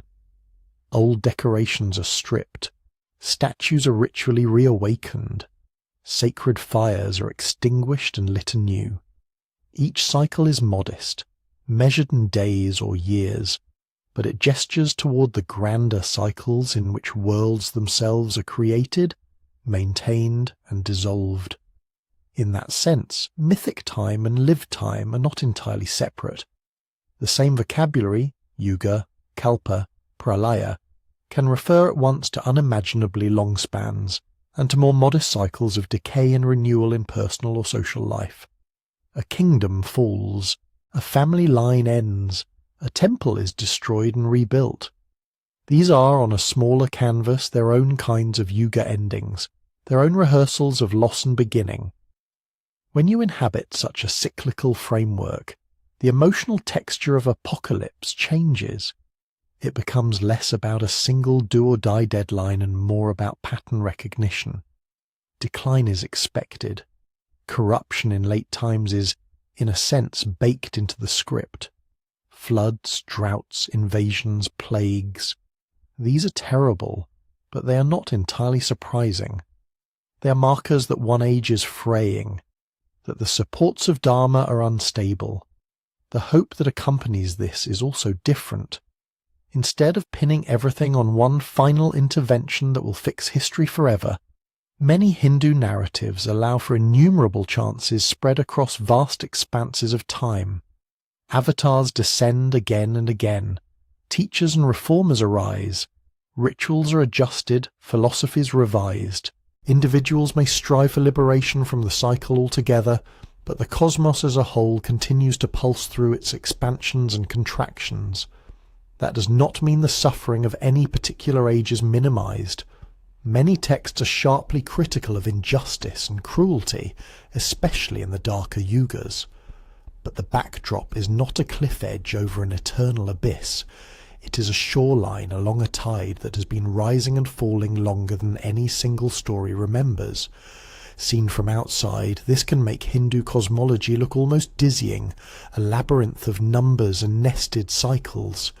Seen from within, it can also function as a way of managing uncertainty. If the world is always, in some sense, in the late stages of something, then chaos and loss are not signs that the cosmic script has failed. They are confirmations that the script is still running. And somewhere beyond the present darkness, beyond whatever partial or total pralaya is imagined to come, another dawn is already implicit. From this slow-turning wheel, we can pivot to a very different climate. The stark, cold northern myths, where the end is not a distant abstraction measured in trillions of years, but a clear, almost intimate battle on the horizon, with gods and monsters fated to meet in the snow. In the Norse world, the end has a name you can almost feel in your mouth: Ragnarök. It is not just the end of the world in some vague, distant sense. It is a specific sequence of events, with omens, breakdowns, battles, and an aftermath. A script that the gods themselves know and cannot escape. The main outlines come to us from two medieval Icelandic collections, the Poetic Edda and the Prose Edda. The Poetic Edda is a set of anonymous mythological and heroic poems, preserved in a 13th century manuscript but drawing on older oral traditions. The tone is often stark, compressed, full of gnomic statements and prophetic fragments. The Prose Edda, compiled by Snorri Sturluson around the same time, is a more systematic handbook, trying to organise scattered myths into a coherent narrative, partly so poets could still understand the old references. By the time both works were written down, Iceland was Christian. That matters. The scribes copying and sometimes glossing the poems, and Snorri himself lived in a world where biblical apocalypse and Christian eschatology were already familiar. So any attempt to reconstruct a pure, pre-Christian Ragnarök is tricky. Some elements may have been reshaped, moralized, or simply reframed to fit new expectations. Scholars still argue about which parts feel native and which might be coloured by the Book of Revelation and related texts. With that caution in mind, the core pattern is still remarkably consistent. First come the omens. The poems speak of a long winter, or a sequence of winters called Fimbulvetur, snow in every direction, no summers in between, winds and frost biting harder than anyone remembers. People become desperate, social bonds fray, brothers kill brothers, families turn on themselves. The idea is not just bad weather, but a moral and social chill that reaches down into the roots of community. Then, the bindings that have been holding chaos in check begin to fail. The wolf Fenrir breaks free from the chains the gods had forged for him. The serpent Jörmungandr thrashes in the sea, stirring up monstrous waves. A ship made of dead men's nails, Naglfar, is loosed from its moorings, carrying giants and enemies of the gods. The sky itself tears as the fire giants ride out from Muspel, led by Surt, brandishing a flaming sword. Even cosmic structures show strain. The sun and moon are swallowed by pursuing wolves. Stars vanish. The great world tree Yggdrasil trembles. Bridges between realms crack. What had seemed stable and woven together suddenly reveals its fragility, as if every load-bearing beam in the universe were tested at once and found wanting. Then comes the clash. On the plain of Vigrid, the gods and their adversaries meet in a last desperate battle. Odin falls to Fenrir. Thor kills the world serpent but staggers 9 steps and dies from its venom. Tyr and the hound Garmod destroy each other. Freyr faces Surt but lacks the sword he once gave away and is overcome. It is not a story of easy victory or of a single saviour god sweeping the field. It is mutual destruction. After that, fire. Surt's flames sweep across the world. Mountains crumble. The sky itself burns. This is a kind of cosmic conflagration, not unlike Stoic ekpyrosis or Zoroastrian visions of refining fire, but it carries its own northern flavour, a burning that follows a killing frost, like a forest catching after a winter of deadwood. And then, curiously, a kind of flood. Several verses describe the earth sinking into the sea, waves engulf what remains. Creatures that survived by burrowing or diving wait out the cataclysm in deep places. It is not just burning or just drowning. It is an alternating sequence of elements unleashed, finally silence, and return. Out of the waters, a new earth rises, green again. Fields grow without sowing.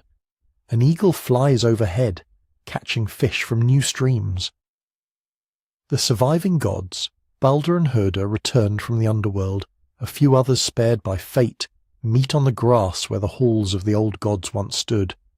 They find in the grass the golden game pieces the gods had played with in earlier, happier ages, as if memory itself had washed back ashore. Human survivors appear too. 2 figures, sometimes named Lif and Lifthrasir, are said to have hidden in a forest or within Yggdrasil, living off dew. They emerge to repopulate the world. It is a surprisingly gentle image amid all the slaughter. 2 people taking shelter in wood and mist, preserved through terror by something as delicate as condensation. This is where the apocalypse of Ragnarök becomes a reset, not an erasure. It is genuinely the end of a world. The old order of gods, oaths, and cosmic architecture does not return unchanged. Many of the central deities are gone. Old weapons are lost. Certain mistakes cannot be taken back. But the cosmos itself is not annihilated. It rolls over and starts again on a smaller scale, with survivors, memories, and perhaps the possibility of doing some things differently. The emotional core of this myth is unusual if you're used to more moralized apocalypses. There is judgment here, in the sense that treachery, oath-breaking, and the killing of kinsmen have consequences. But there is not a single, all-deciding throne. Instead, there is an inescapable fate that even the gods must bow to. Odin knows he will die at Fenrir's jaws. Thor knows the serpent's poison will take him. They march to battle anyway. Courage in the face of inevitability becomes a central virtue. For a culture living with harsh winters, sudden storms, and the constant risk of loss at sea or in war, the idea that you cannot avoid death, but you can choose how you meet it, has a particular clarity. Grief is not denied. The poems linger on the deaths of beloved gods, on the cracking of the sky, on the horror of kin-slaying. But that grief is laced with a severe kind of hope. What is destroyed is not all there is. Historically, we can ask where such a vision came from, without pretending to have a single neat answer. The climate background of Scandinavia and the North Atlantic is volatile. There were periods, like the so-called late antique Little Ice Age, or later medieval cooling phases, when winters seem to have lengthened and harvests faltered. Some researchers have wondered whether memories of extraordinary winters, volcanic eruptions that darken the sky, or sea level changes might have fed into images like Fimbulveta and the earth sinking into the sea. These links remain hypotheses, not certainties. Socially, the Viking Age and its aftermath were times of upheaval. Expansions, raids, long-distance trade, and then the gradual integration into Christian kingdoms brought new pressures. Old clan structures and legal customs met new laws, new gods, new political hierarchies. It would not be surprising if myths of a last battle and the fall of the old gods carried, beneath their cosmic armour, the anxiety of communities watching their way of life face something like its own Ragnarök. The very fact that our main sources are written down by Christian authors adds another layer. Some elements of renewal, the green earth, the return of Balder, the peaceful hall, have invited comparisons to Christian heaven, or to the descent of a new Jerusalem. It is possible that the myth, as we have it, already bears the marks of dialogue and friction between two apocalyptic imaginations, the northern and the biblical, each reshaping the other at the edges. Yet even with those uncertainties, the shape of the story remains distinct. A world defined by bonds, oaths, kinship, hospitality, the trust between gods and their monstrous children, unravels. Natural forces mirror social ones. Cold, then fire, then water, then a quiet green. The gods die with their world, but something passes through the destruction.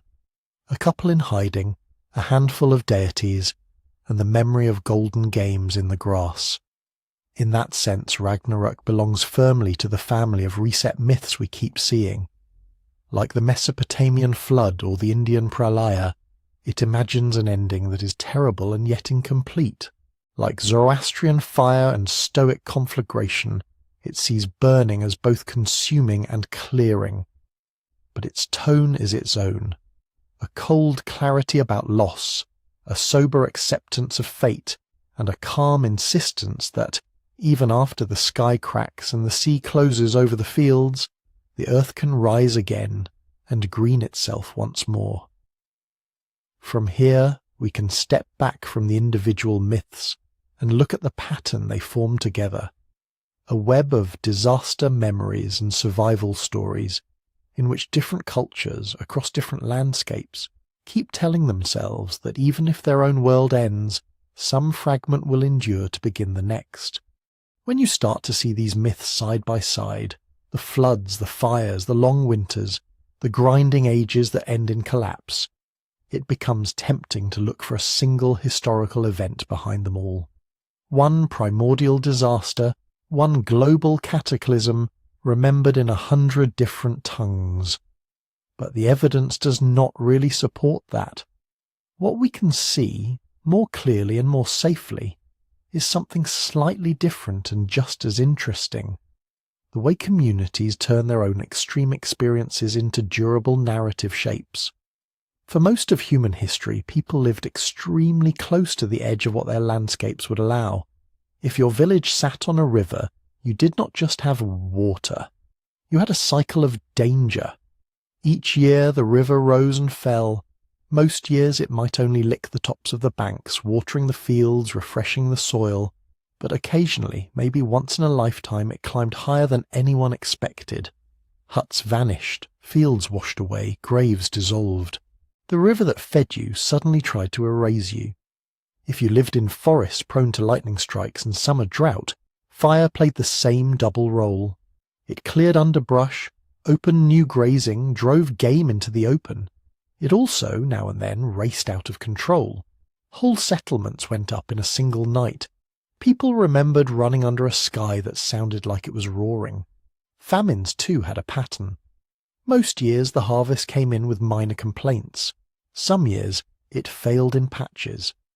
But once in a while, a combination of bad weather, pests, and miscalculation led to something much deeper. Stored grain running out, livestock slaughtered early, people eating seed they had meant to plant, parents burying children, then themselves being buried by those who survived a little longer. Storm coasts told their own version. Generations might live with storms that battered but did not destroy. And then suddenly an extraordinary tempest. A storm surge that bit a chunk out of the shoreline, a tsunami racing inland, ships flung far above the tide line. The sea pulled back and then rushed in, taking markers, buildings, whole strips of memory with it. None of these events had to be unique on a planetary scale to feel world-ending locally. A flood that erased 3 villages was, for the people inside it, a total apocalypse. A sequence of failed harvests that killed half a valley's children permanently altered that community's sense of what was possible. What humans seem to do in the wake of such shocks is slowly and unevenly turn them into story. Not immediately. The first response is practical. Where do we move? What do we rebuild? What went wrong with our planting, our riverbanks, our offerings to the gods? But over years and decades, the raw memories begin to settle into something with a clearer beginning and end, a cast list and a lesson. Grandparents tell children about the year the river took the houses. Details blur. Was the water up to the chest or to the neck? Did the temple fall that year or the next? The dates slip. The precise sequence of events erodes. What remains most clearly is the emotional structure. We were complacent or we were warned. Something bigger than us arrived. Many died. A few survived. Those survivors changed what they did afterwards. That structure is sticky. It keeps attaching to new experiences. Another, smaller flood happens. People say, it's like that great one, only not as bad. A winter is unusually bitter. Elders recall tales of an earlier, worse winter that nearly ended everything. Each new brush with disaster is compared to the old one, and the old one grows larger in proportion. It becomes the measure of extremes. This is part of what scholars sometimes call cultural memory, not a precise record, but a living store of selected past that a group chooses to keep emphasizing. These memories are carried less in dates and more in stories, songs, rituals, and place names. A mound on a hill is said to be where people fled when the waters rose. A certain rock by the shore is where the sea stopped. A ruined wall is what's left of the town that angered the gods. The story preserves a lesson even after the factual edges are frayed. Sometimes the lesson is practical. Do not build too close to the water. Keep grain stored for lean years. Watch the sky for certain colours before storms. Listen when animals behave strangely. Sometimes the lesson is moral. Do not neglect the gods. Do not hoard food when your neighbours are starving. Do not break oaths, or you weaken the bonds that help everyone survive. The survivor narrative, in this way, becomes not just a memory but a template for identity. Communities come to define themselves as the people who were saved when, or the descendants of those who escaped. The story stabilizes who counts as us. It can say, explicitly or implicitly, that we survived because we were favoured, or clever, or virtuous, or simply lucky. Who exactly was saved matters. Sometimes a tale says that one righteous family was spared while others perished. Sometimes it is one clever trickster, one king who listened to a dream, one couple who happened to be in the right place. Sometimes the survivors are described as those who followed a certain rule. They obeyed the warning, they shared their bread, they did not join in some communal wrongdoing. Wrapped up inside, that is a quiet prescription. To remain us in the present, you must behave like those remembered survivors. You must do what they did, avoid what they avoided, learn what they learned too late. Over long stretches of time, something else begins to happen to these disaster stories. They compress. A river that floods every generation, a drought every few decades, a forest fire every so often.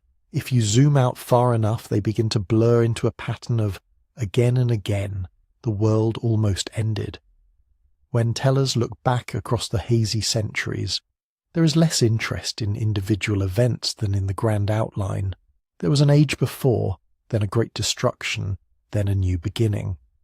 Multiple local floods can merge into one great flood in memory. Different winters of hardship can collapse into one Fimbulvetter. Several episodes of social collapse, wars, invasions, plagues, can be woven into a single age of iron when everything fell apart. This is what we might call mythic compression. It does not necessarily arise from anyone intending to falsify the past. It is a side effect of how oral traditions work. Storytellers have limited time. Audiences want the strongest version, the deepest crisis, the most meaningful turning point. Over generations, minor disasters drop away. The biggest ones fuse. The story distills into something archetypal. One great fire, one great flood, one last battle, one decisive famine. That archetypal story then floats free of specific dates and places and can be retold almost anywhere. A people living on coasts will fill it with waves and storms. A people on floodplains will centre rising waters. Mountain communities might emphasise avalanches, landslides, or long winters. Steppe peoples might focus on drought and the withering of grass. Yet the underlying pattern we recognised earlier remains: warning or neglect, overwhelming force, near total loss, chosen or fortunate survivors, a reset. This is where the mystery deepens. We can see clearly how patterns of human storytelling push in this direction. Traumatic events cluster in memory. Oral traditions compress. Identity needs stabilizing narratives about why a group exists at all. Moral reflection favors stories where catastrophe is also a teaching. But this does not fully explain why the shapes are so similar across such different landscapes and histories.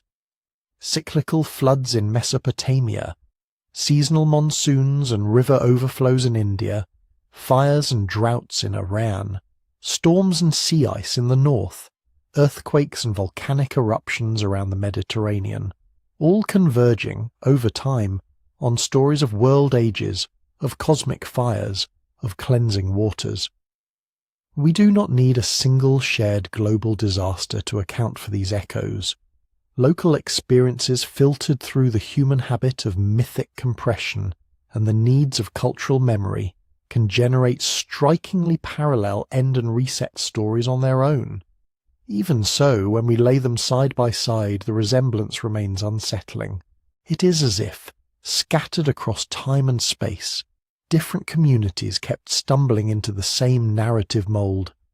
That history itself comes in cycles of build-up and breaking, that every flourishing age casts the shadow of its own undoing, and that survival of a remnant, a couple, a few chosen, a handful of gods, is always possible, but never guaranteed.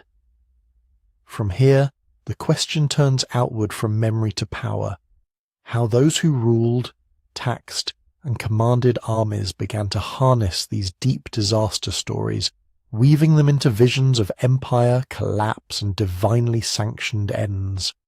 By the time large kingdoms and empires appear in the historical record, these deep patterns are already in place. People have memories, some clear, some compressed, of worlds that nearly ended. They have language for floods that washed everything away, fires that stripped the land, winters that would not stop.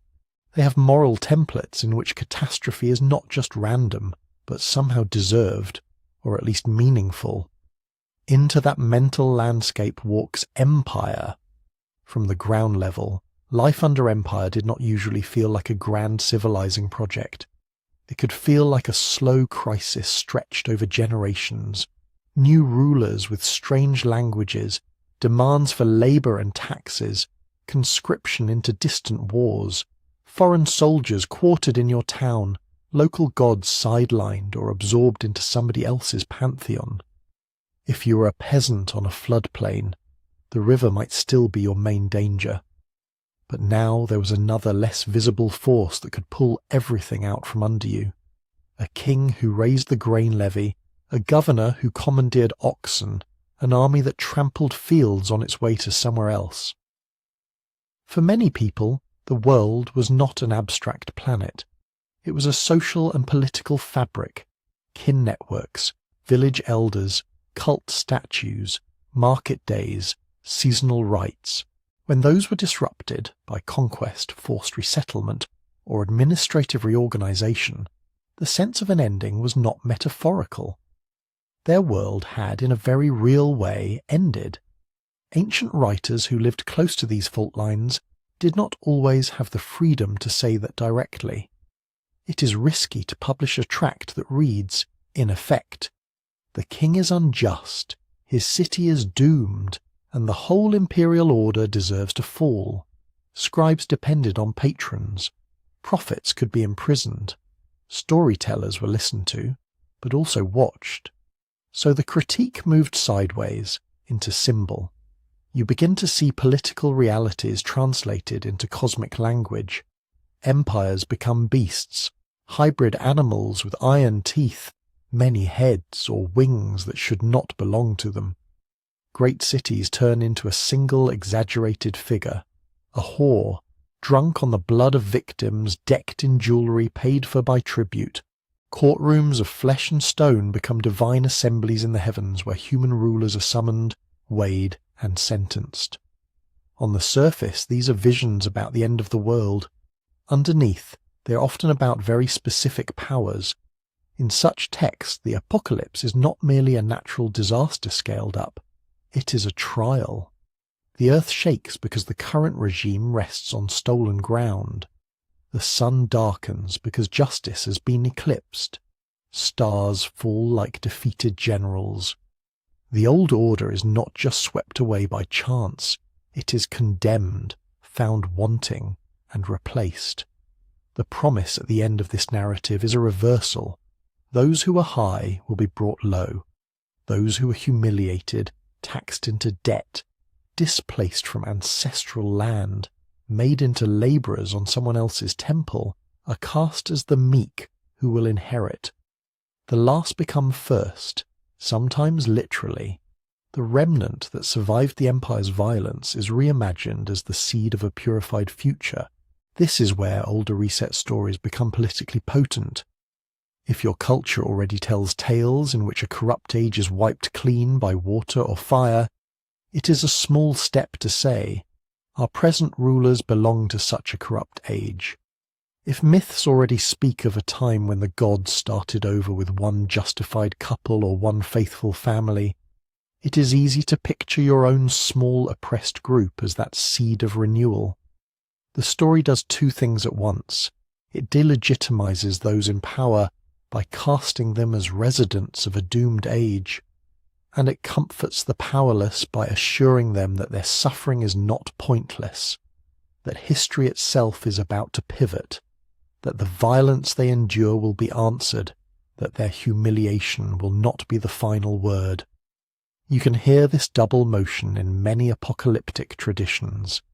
A bestial empire rises out of the sea, devours, speaks arrogantly, and is then stripped of authority. A radiant city that flaunts its luxury and trades in human lives is pictured as burning in a single night, its smoke rising while the poor and the enslaved are vindicated. The imagery is wild, but the emotional logic is clear. What seems unshakable from below is, from the vantage of the divine court, already passing away. For people living through conquest, deportation, or harsh occupation, the temptation was strong to describe their moment as the end. The fall of a capital city, the destruction of a temple, the raising of walls that had stood for centuries, these events invited world-ending language because they tore up the coordinates by which people had navigated meaning. Festivals stopped. Calendars were interrupted. The gods, it seemed, had either abandoned their houses or been humiliated by foreign powers. So texts produced in such times often pull the camera back. They say, essentially, it is not just our temple that has fallen, the age itself is collapsing. What you see as a local defeat is in fact the birth pangs of a larger transformation. The world ends when your world ends is not something ancient writers phrase exactly, but it sits quietly under much of this literature. The destruction of Jerusalem, the sack of Babylon, the defeat of a Persian king, the overthrow of a Roman dynasty.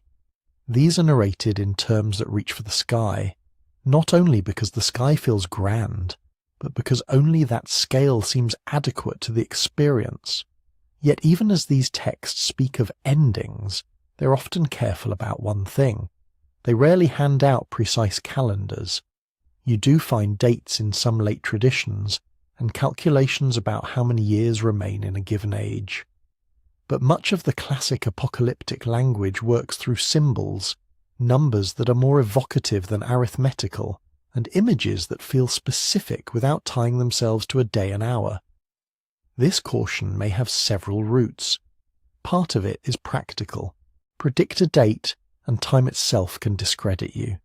Leave the imagery open, and it can be reinterpreted, reapplied to new empires, new crises, new beasts.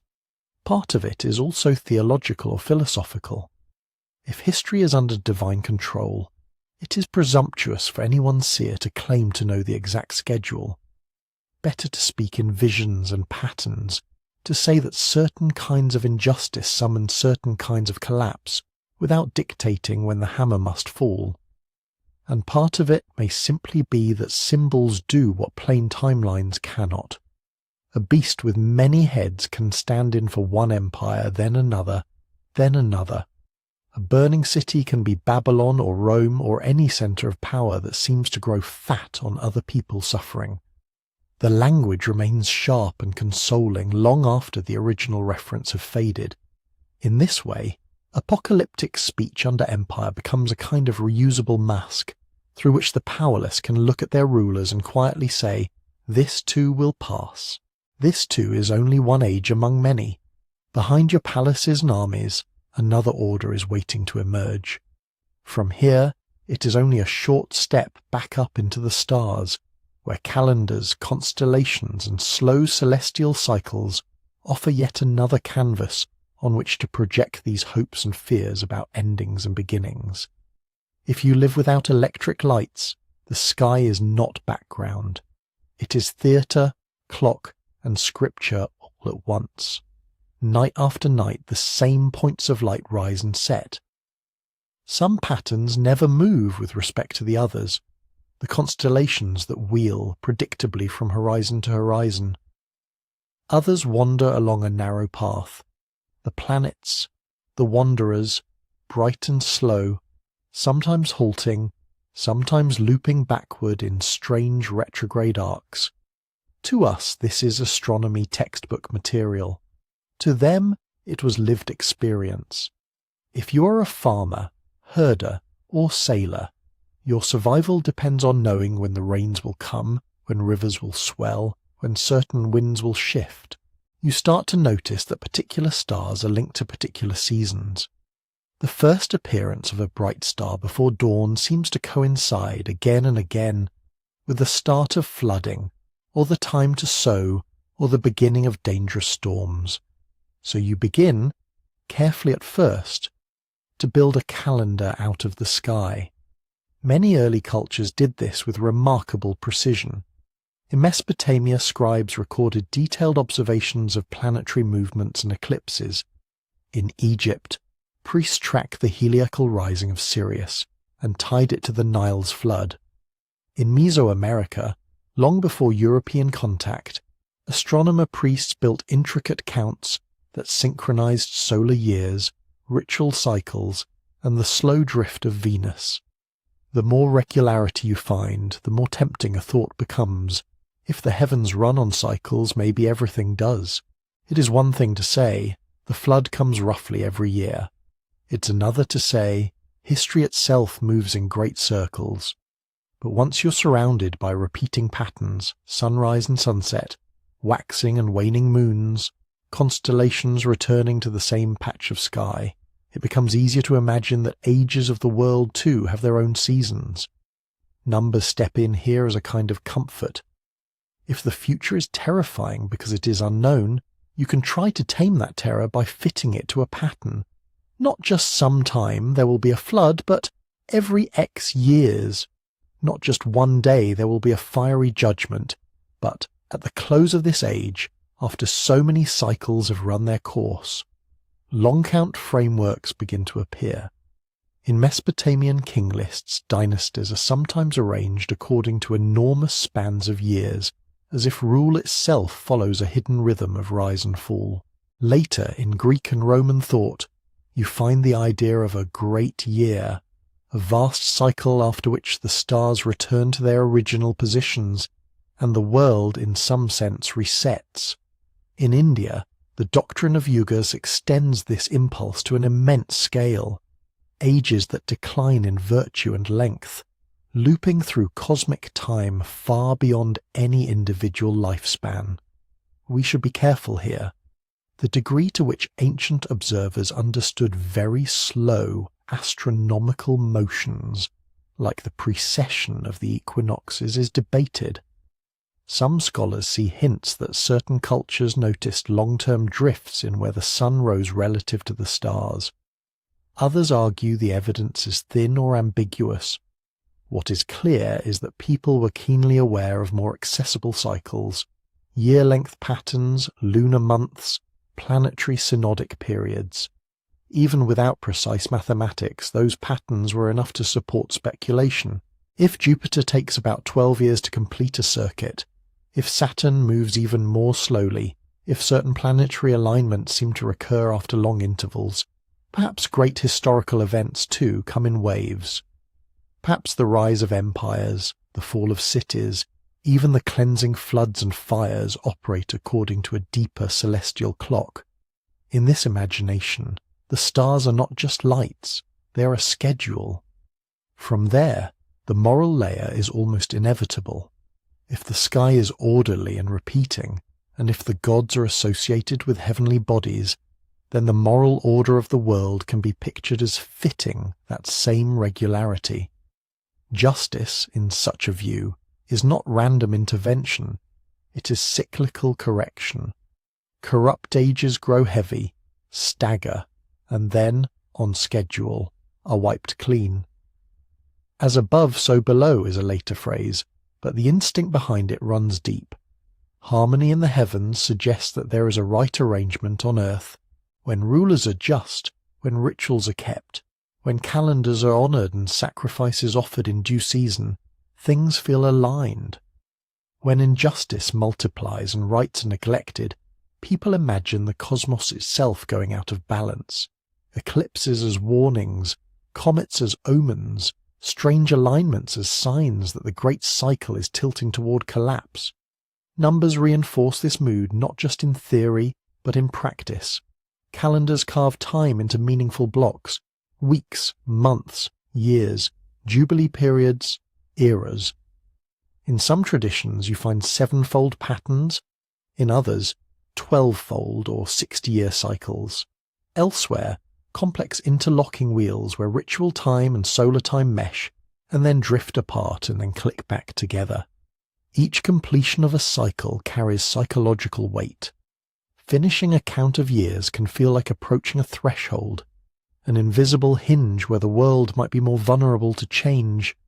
Ritual steps into that charged space. New Year's in many cultures are miniature apocalypses and recreations. You symbolically end the old year, sometimes burning effigies, sometimes casting last year's sins into water, sometimes cleaning houses and temples as if clearing away the residue of a dying age. You perform purification rites, fasts, and feasts that dramatize loss and renewal. You may even reenact a creation myth, as in Mesopotamian Akitu festivals, where the victory of order over chaos is ritually replayed to reset the cosmos. On the surface, these are seasonal observances. Underneath, they are rehearsals for the big reset.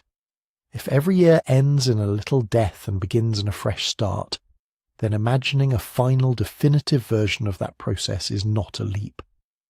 The small-scale cycle trains the imagination for the cosmic one. A world year, like an ordinary year, can end in purging and recommencement.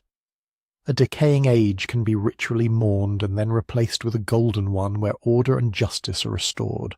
This interplay between observation, number, and story does not require any grand conspiracy or hidden advanced science. It grows naturally from the human situation, living under a sky that repeats, on a landscape that does not, while carrying memories of both disaster and survival. In that tension, cycles are seductive. They offer the promise that what feels chaotic might actually be patterned. They whisper that destruction is not just loss, but transition, that there is a calendar, perhaps written in the stars themselves, according to which even the worst flood or fire is part of a larger turning. Whether or not such a calendar exists is another question. What matters for our story is that many ancient cultures behaved as if it did, counting, watching, purifying, reenacting creation at the hinge points of time, and quietly suspecting that one day the small cycles would give way to a final, all-encompassing reset. From such habits of mind, fire and flood begin to feel less like unpredictable accidents and more like appointments, and that sense that catastrophe is somehow scheduled will shape the way people talk about inevitability, justice, and the next ending that is always just over the horizon. If you listen carefully to all these traditions, something curious emerges. They disagree on almost everything that ought to matter. Which god is in charge? What counts as virtue? How long an age lasts? Whether the end is near or unimaginably far away. But they converge on the tools, water and fire, deluge and flame, drowning and burning, and then something cleaner on the other side. Part of this is simple observation. If you live near a river, you see that floodwater erases the surface of things. It washes away footprints, trash, field boundaries scratched in the mud. If you live in a landscape where fire runs through forests or grasslands, you see the same erasure in a different key. Old growth reduced to ash, rot, pests, tangled underbrush, all gone in a day. To people whose lives are bound up with land, these are not abstractions. They are annual or generational experiences. You watch a burnt field flush green with new shoots. You see silt left by a receding flood make the soil strangely fertile. Destruction is not just loss, it is also, visibly, preparation. So stories begin to frame catastrophe in two overlapping ways, as punishment and as cleansing. Punishment is the moral overlay. Fire and water become instruments of a judge. When rulers are tyrannical, when hospitality fails, when violence fills the land, then the skies open or the flames descend. The disaster is not only physical, it is a verdict, a way of saying, this world, arranged as it is, cannot be allowed to continue. Cleansing is the practical metaphor. The flood scrubs corruption out of the social body the way it scours a riverbank. The fire burns away decadence the way it burns dead wood. People do not have to believe that literally every wrongdoer was uniquely targeted. They only have to feel that the old order in general was fouled, and that the catastrophe in general has wiped the slate. This double image, vengeful and purifying at once, sits right on the border of chaos and order. On one side is terror. Once the barriers of ordinary life fail, water and fire are uncontrollable. They level distinctions, ignore status. Palaces and huts ignite at the same speed. Floodwater does not care whose field is whose. From inside the event it looks like pure chaos, a world unmade. On the other side is pattern. Afterwards survivors look around and start grouping the chaos into a story. They remember who warned whom, which rituals had been neglected, which omens were ignored. They sort the drowned and the spared, the burned and the untouched, into moral categories. Out of random survival, they build a shape that feels like justice. In that sense, fire and flood myths are not just about predicting external events. They are ways of making internal order. When a community suffers, questions pile up. Why us now? Why did the child die and the cruel man live? Why was this city levelled while that one was spared? A raw list of facts does not soothe those questions. A story that frames the disaster as a long-delayed correction, a cleansing punishment for a corrupt age, does. This is one psychological function of apocalypse: moral accounting. By imagining a total reset, people can move the books from the present to a larger ledger. Maybe injustice thrives for a while. Maybe the wicked prosper, temples fall, good kings die young.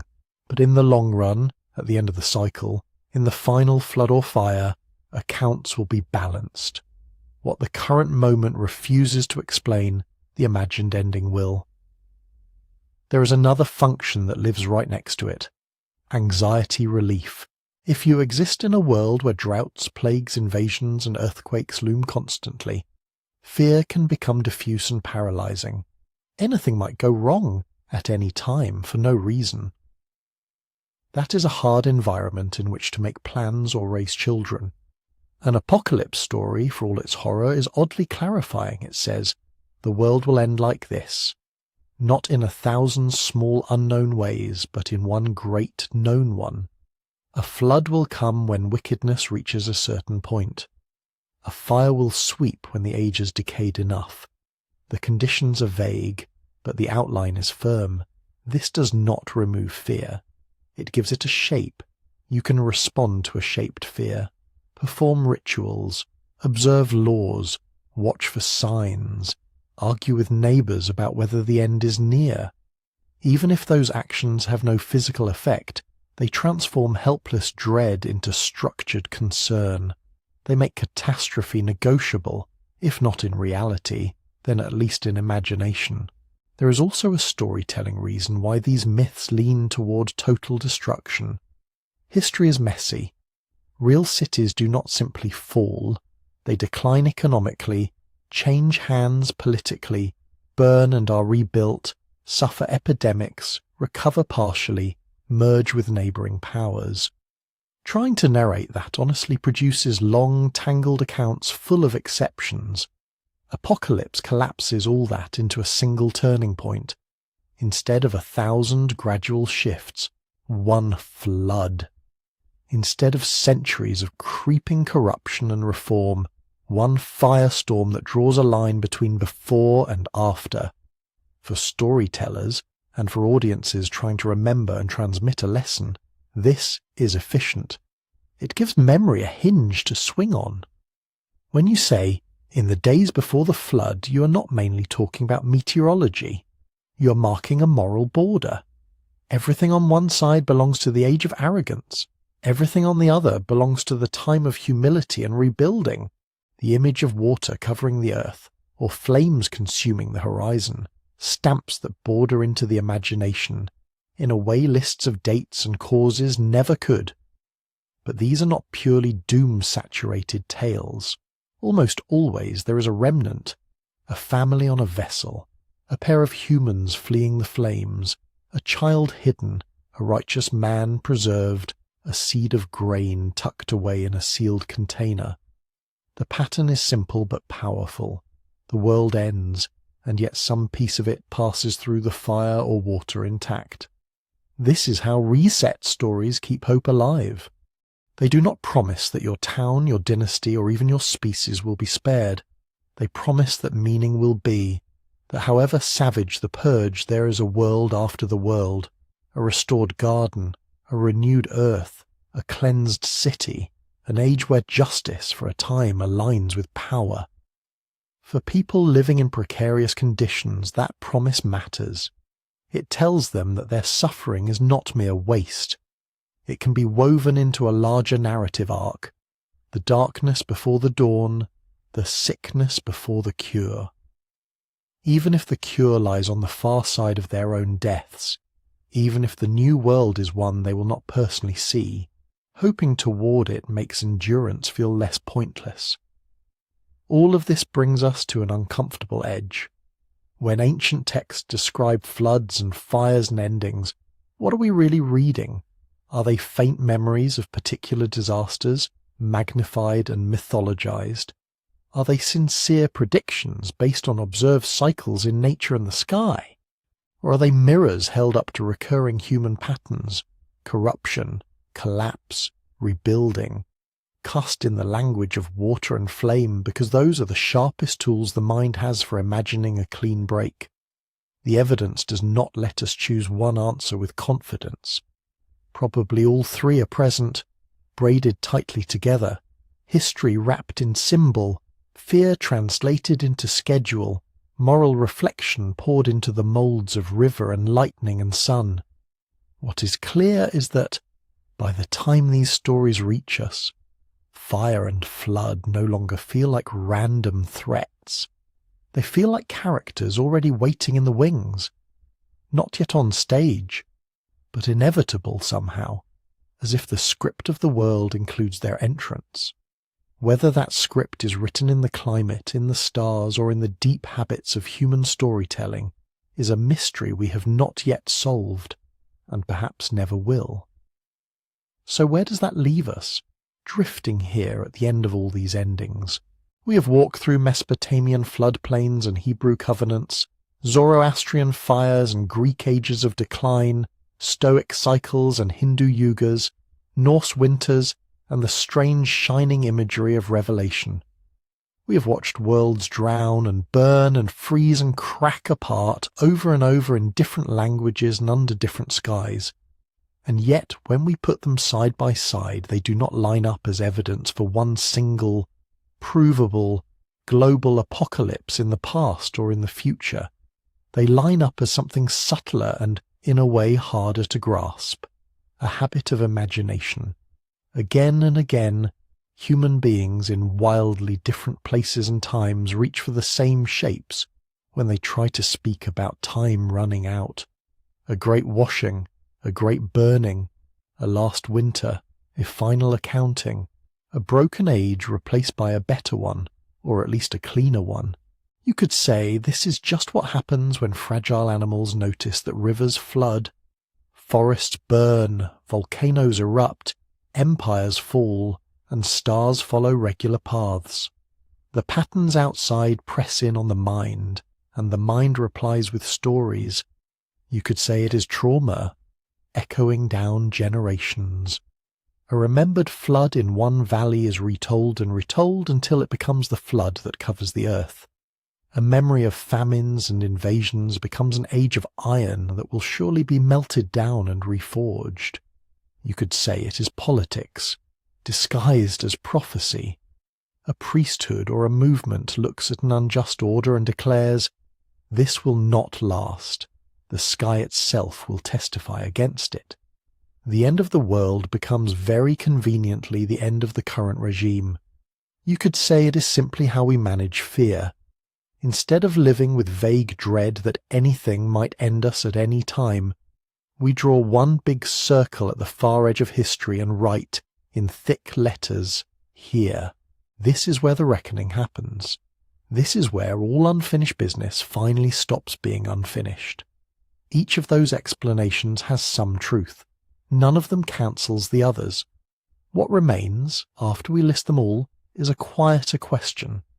Why do these stories still work on us? Most of us no longer live by rivers that rise without warning. We track storms by satellite, chart fault lines, measure atmospheric carbon. We talk about climate change, not angry gods. We can name causes with clinical precision. And yet, you do not have to believe in a literal world-ending flood to feel the pull of the image. You do not have to expect a sky full of flame to understand why a story of purifying fire, of everything false burned away, feels strangely relieving. Maybe it's because we're still trying to solve the same tangle our ancestors faced. Time, fear, hope, and the problem of renewal. Time, because we know, in some animal way, that whatever our calendars say, they are written over a background of decay. Bodies age, buildings crumble, languages shift, even galaxies drift apart. Some part of us keeps asking, is there any version of this story that is not just a slow unravelling? Fear, because we recognise how small we are compared to the forces that move around us. Once it was storms and plagues. Now it is systems and technologies and warming oceans. Different tools, same unease. Hope, because we are not content with collapse as the final word. The flood myths would not have lasted if they ended with water standing silent and unbroken over a dead world. They last because there is an ark, a mountain, a dove, a rainbow, a covenant, a patch of dry ground. And renewal, because we keep discovering that we do not only want survival, we want some kind of cleansing, of injustice, of cruelty, of our own worst habits. The fantasy of a reset, however terrifying, keeps offering a promise. After the burning, something more honest might grow, so these stories stay with us. Not as reliable forecasts, not as geological reports, but as mirrors. Each new age looks into them and sees its own anxieties and desires reflected back in ancient forms of fire and water. If you are still awake, somewhere in that long chain of nights and mornings, I would like to invite you into a small experiment in connection. In the comments, if you feel comfortable, write where you're listening from. City or countryside, hemisphere, coast, island, mountain, it does not matter. If you like, you can add the time where you are, roughly. Near midnight, early morning, just before dawn. Over the next days, those comments will quietly fill with coordinates and hours, little markers of people scattered across the planet, all pausing for a moment, with the same puzzle in mind. Why do we keep telling ourselves that everything will end, and that somehow something will go on? If this slow walk through ancient endings has given you anything, a new angle, a calmer feeling about old fears, or just a companionable background for drifting towards sleep, it helps a lot if you tap the like button, leave a comment, and subscribe. Not as an apocalyptic vow, just as a simple way of saying, "More of this, please." There is no final answer waiting at the bottom of these myths. No single flood we can point to and say, "There, that is the one behind every story." No definitive calculation of when fire or ice or judgment will descend. What we have instead is a pattern, stretching from clay tablets to modern bookshelves. People staring at the edge of their world, whatever they took that world to be, and trying to imagine both its collapse and what might rise after. You and I are part of that pattern now, in a quieter way, listening, considering, letting old words move through new minds. As you settle into whatever comes next, sleep, work, another video, a window full of real clouds instead of imagined ones, you do not need to decide what these stories really are. You can let them remain what they have been for thousands of years. Thoughtful warnings, hopeful sketches, half-remembered histories, moral dreams. You can hold them lightly, neither dismissing them as nonsense nor surrendering to them as fixed schedules. Just noticing the shapes, the fires, the floods, the endings that open into beginnings, and if, sometime tomorrow or the next day, a river near you runs high, or the sun sets with a strange red intensity, or a headline announces another kind of crisis, you might remember that you're not the first to feel that unease. Long before us, people watched the same elements, felt the same shiver, and answered it with stories. For now, we can let the questions rest where they are. The world outside your walls continues in its own rhythms, slow, vast, mostly indifferent to our calendars and our fears. Inside there is this small circle of attention winding down. Thank you for spending this time tracing ancient endings that never quite end. Wherever you are, and whatever the hour is there, may your night or your day pass gently, and may you keep a little corner of your mind free to wander, not anxiously, not urgently, just with quiet curiosity about how the story of the world might turn and turn again long after we have looked away.